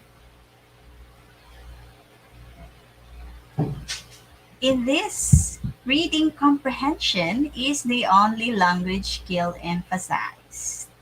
Is it reading approach or direct approach?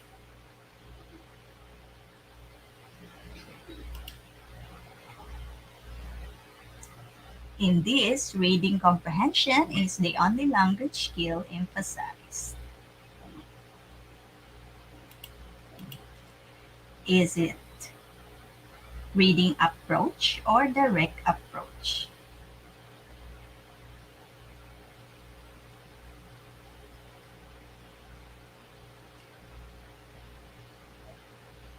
All right.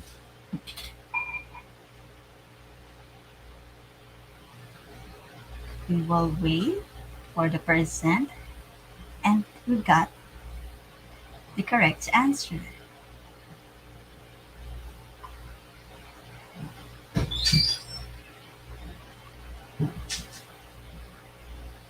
The leaderboard is Mr. Alex Javier Alvarez.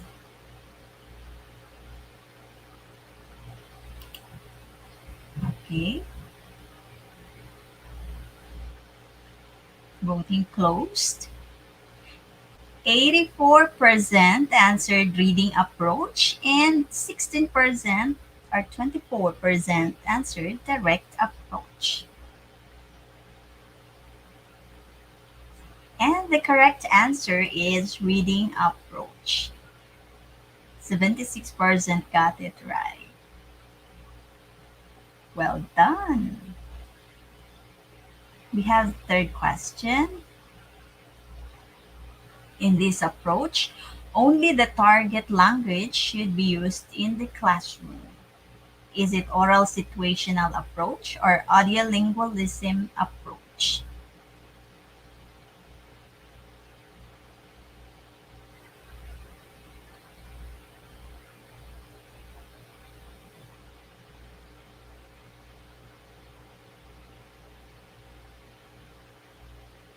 In this approach, only the target language should be used in classroom. Is it oral situational approach or audiolingualism approach?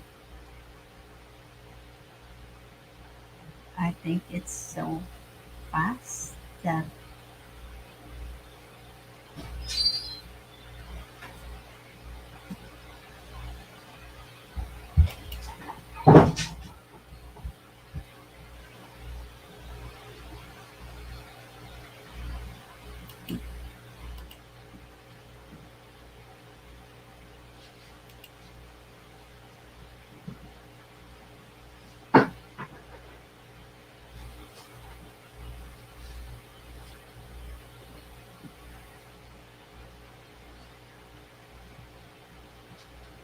right. Voting is closed.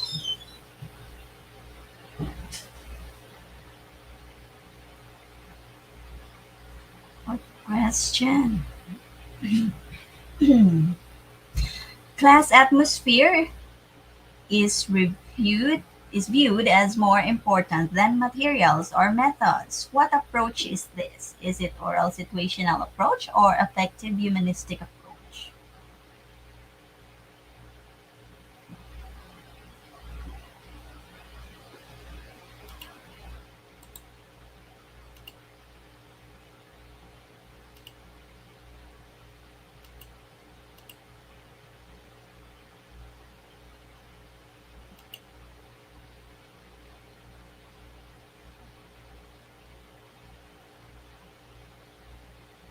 No one voted.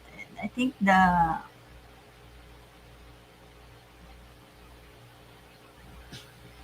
we have technical problem in this. Oh,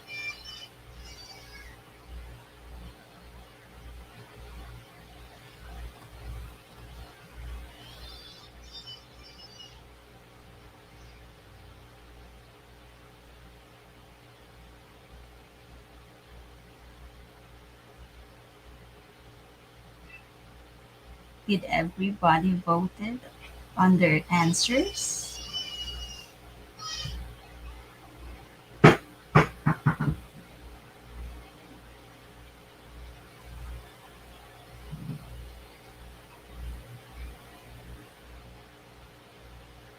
So our board does not show now how many. Uh, hello, yes, sir, Kasi. I think the quest is Yes, there's a problem in the quiz because due to very, very, very poor connection in my area right now, because I am in village. So that's the reason it's not working from my end. My internet is very, very slow. Participants are not able to vote. So, dear knowledge seekers, dear live viewers, please forgive me for today's this incursion. Now we are directly moving for our Q&A. Today we're not going with the quiz again. There is a very technical issue. So please, now we are directly move for our Q&A. After that, we'll move for question certification process. Okay, ma'am. Okay, So, guys, dear once again. live viewers, yes, Yeah. there is a problem in my end. My end actually. Yes, sir. I'm So, very. dear viewers. Ma'am, I already said to. I already said that there is a problem with me today. Yes, There is a very poor connection from my end. Okay, so I would really like to request our speakers, please open your mic and cam, and we will start our Q&A.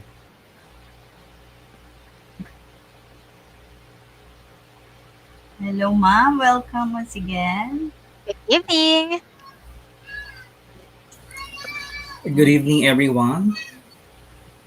Okay, once again, good evening to our dear speakers. Due to technical problem, we will now move on to our question and answer. Okay, we will wait for our first question to appear, but I will check the FB Live for the comments and the questions.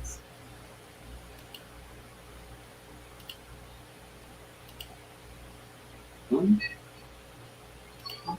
once again, good evening to our dear speakers. Sorry. Okay, while waiting for our first question, we will now. I will also wait for Sir Emir. Okay, ma'am, sir, do you have something to say before our question and answer will start?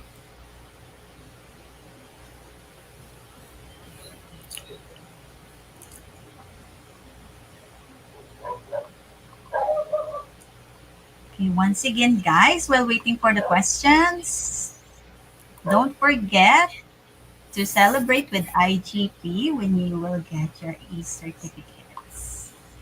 And it will be shared on the comment box with the link provided.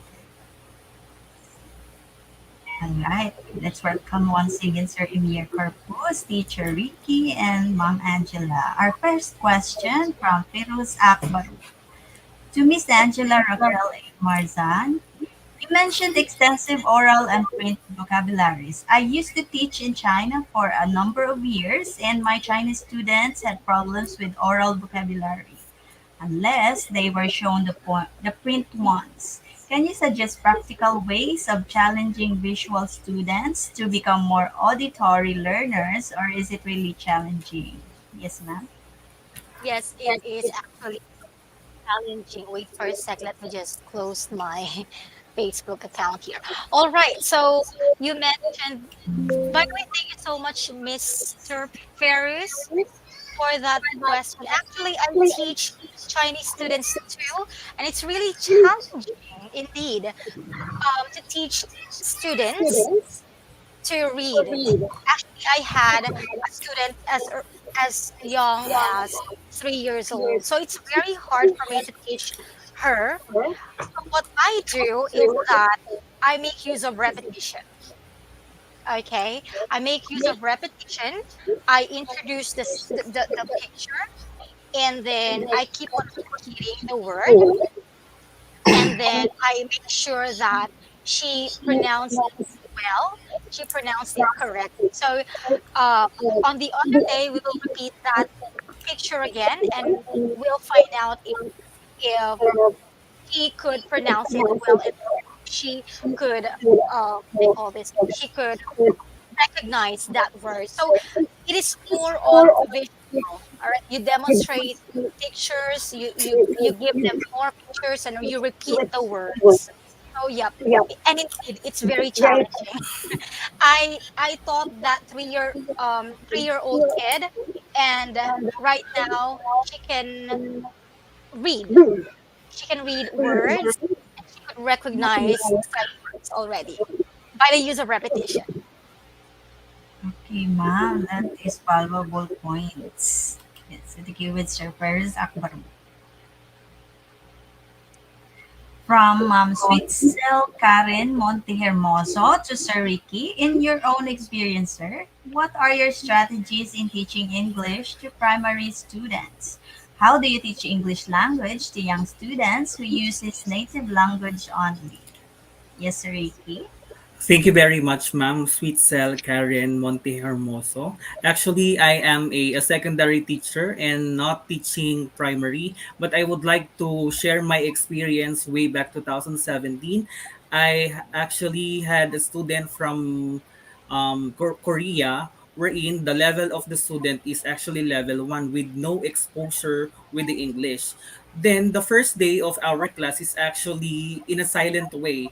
He was just like focusing on the phone and not listening to me. What I did was is actually a full effort of like actually the subject is about stories to tell. I just use my own ability to just mimic in a physical way the scenes in the story, and then such that it is not actually effective, and I just integrate also.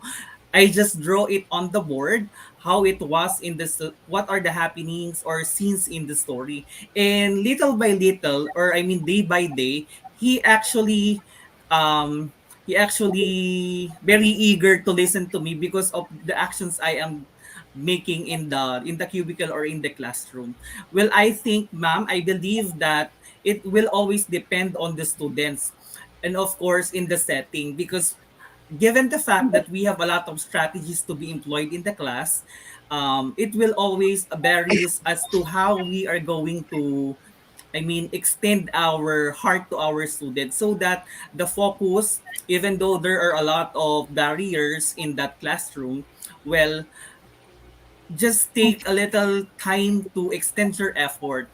One day you will, I mean, get the attention and then the student will learn. That is just my experience way back 2017. I hope that I have answered quite the question. Thank you, ma'am. Yes, sir. Another important point, dedication to student. A heart to employ, teach. And while waiting for our next question, we have here FB comment question for Sir Emir. Is it all right with you, sir? Yes, ma'am. A question from Gina Lynn Villar. Interest is an important element. However, there are so many students with varied interests in our class. How can we solve this problem, sir? That's one of my points earlier, ma'am. We can group them. Example, this one is interested. I will be using the same examples. I keep on repeating them. This one is interested with computer games. This one is interested with computer alone. This one is interested with, let's say, laptop. It's like you put connections. Okay, you find the commonality of their interest. Okay, even though they have varied interests, um, still we have to find way for them to be grouped according to their interest. Okay, then let's say in a point that really their interests are not really connected to one another, as in one by one they have different interests. That's the challenge in the phenomenon base.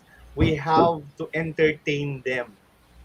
Okay, but in my experience, ma'am, who's the person or who's the teacher who asked me? Si Ma'am Villar, sir. In my experience, ma'am Villar, example, I have 45 to 50 students, and I ask them about their interests. Sometimes I can group them into 5 or to 8 groups. I have to find the commonality in their interest. What is common in their interest? Then I have to group them. That's it, ma'am. Okay, thank you, sir. Important pointers on common interest learning development. Okay, we have here another question from Sir Ma'am Manolita Ramos Ubico. For Mr. Lansang, what is the focus of competency-based language teaching approach? Yes, sir. Hello. What is the focus of competency-based language teaching approach? Actually, this is our general topic within the three speakers. And what do we mean by competency-based? Is actually we have target. We have learning targets to to finish within the class, and of course we have learning competencies to target. That is why the competency based language teaching approach, these are just the light that surrounds the new trends of our techniques today. That is why I have shared you the conventional way. But if you are trying to ask me what is the focus of competency based language, we are actually under the umbrella of the curriculum, or I mean the learning targets of each schools within our places. Okay, thank you, sir. So let's refocus our focus on the students' interest. All right. I would. eh, Okay, we have another question from Maria Teresa Yambao to Sir Emir. Yes po. How do you assess or evaluate the output of your students? Yes. Actually, that's part of my discussion, but as I mentioned earlier, I had a very limited time. One way to assess them, ma'am, is give them the rubrics. It's like when you ask them to report about what they have researched. Okay, before reporting to the class what they have researched, give them the rubrics. Okay, how did they speak? The content or the information they had given, if how many points, uh, how did they share the ideas. We provide them the rubrics. In that way, they have the guide. Okay, in that way, we can easily assess them. As simple as that, ma'am. Just everything we do, there there should be always the rubrics. Sometimes, ma'am, example, if I give them the literary piece, I just ask, I just ask them questions about the literary piece. Of course, again, that literary piece is based from their interest. I ask them questions. If they answer the questions, meaning they have read really the literary piece that I gave them, that again, that literary piece is based from their interest. Yes. Thank you, sir. Important points. Okay. Another question from Jenny Lynn de la Cruz to Sir Emir. Yes, How do ma'am. we use the phenomenon-based learning in online classes? That's also a good question, ma'am. I'm using right now phenomenon-based learning in my online classes. The same thing. I ask them about their interests, right? Then after asking their interest, um, I will provide them a literary piece based from their interest. So Ricky, you are interested with let's say with food. I will give you a literary piece about food. That's it. And then, what else do you want to know more about food? I will ask the student. Okay, you write your questions, and then I will give you 3 days to search for the answers to your questions. And then after 3 days, you report to me what you've learned, so on and so forth. When you report, this is the rubric. Okay, you will be graded according to this. Blah blah blah blah.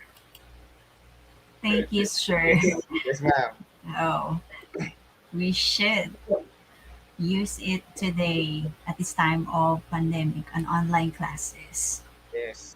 This is innovative another points in employing another approach of learning to our students.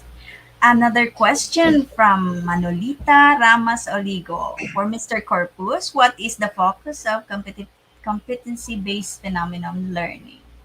I think this is Ah, This is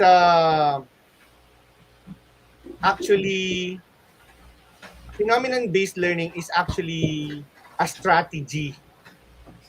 Okay, actually as a broad strategy. Okay, in teaching our subject that is very competitive. Okay, that is very competitive. Uh, competitive. How should I say this one? Very competitive strategy to be used.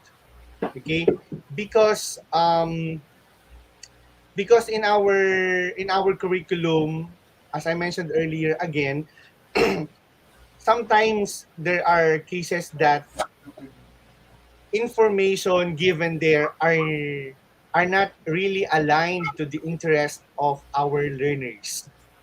Okay, so because of this phenomenon-based learning, it becomes a competitive strategy for them to learn better, for them to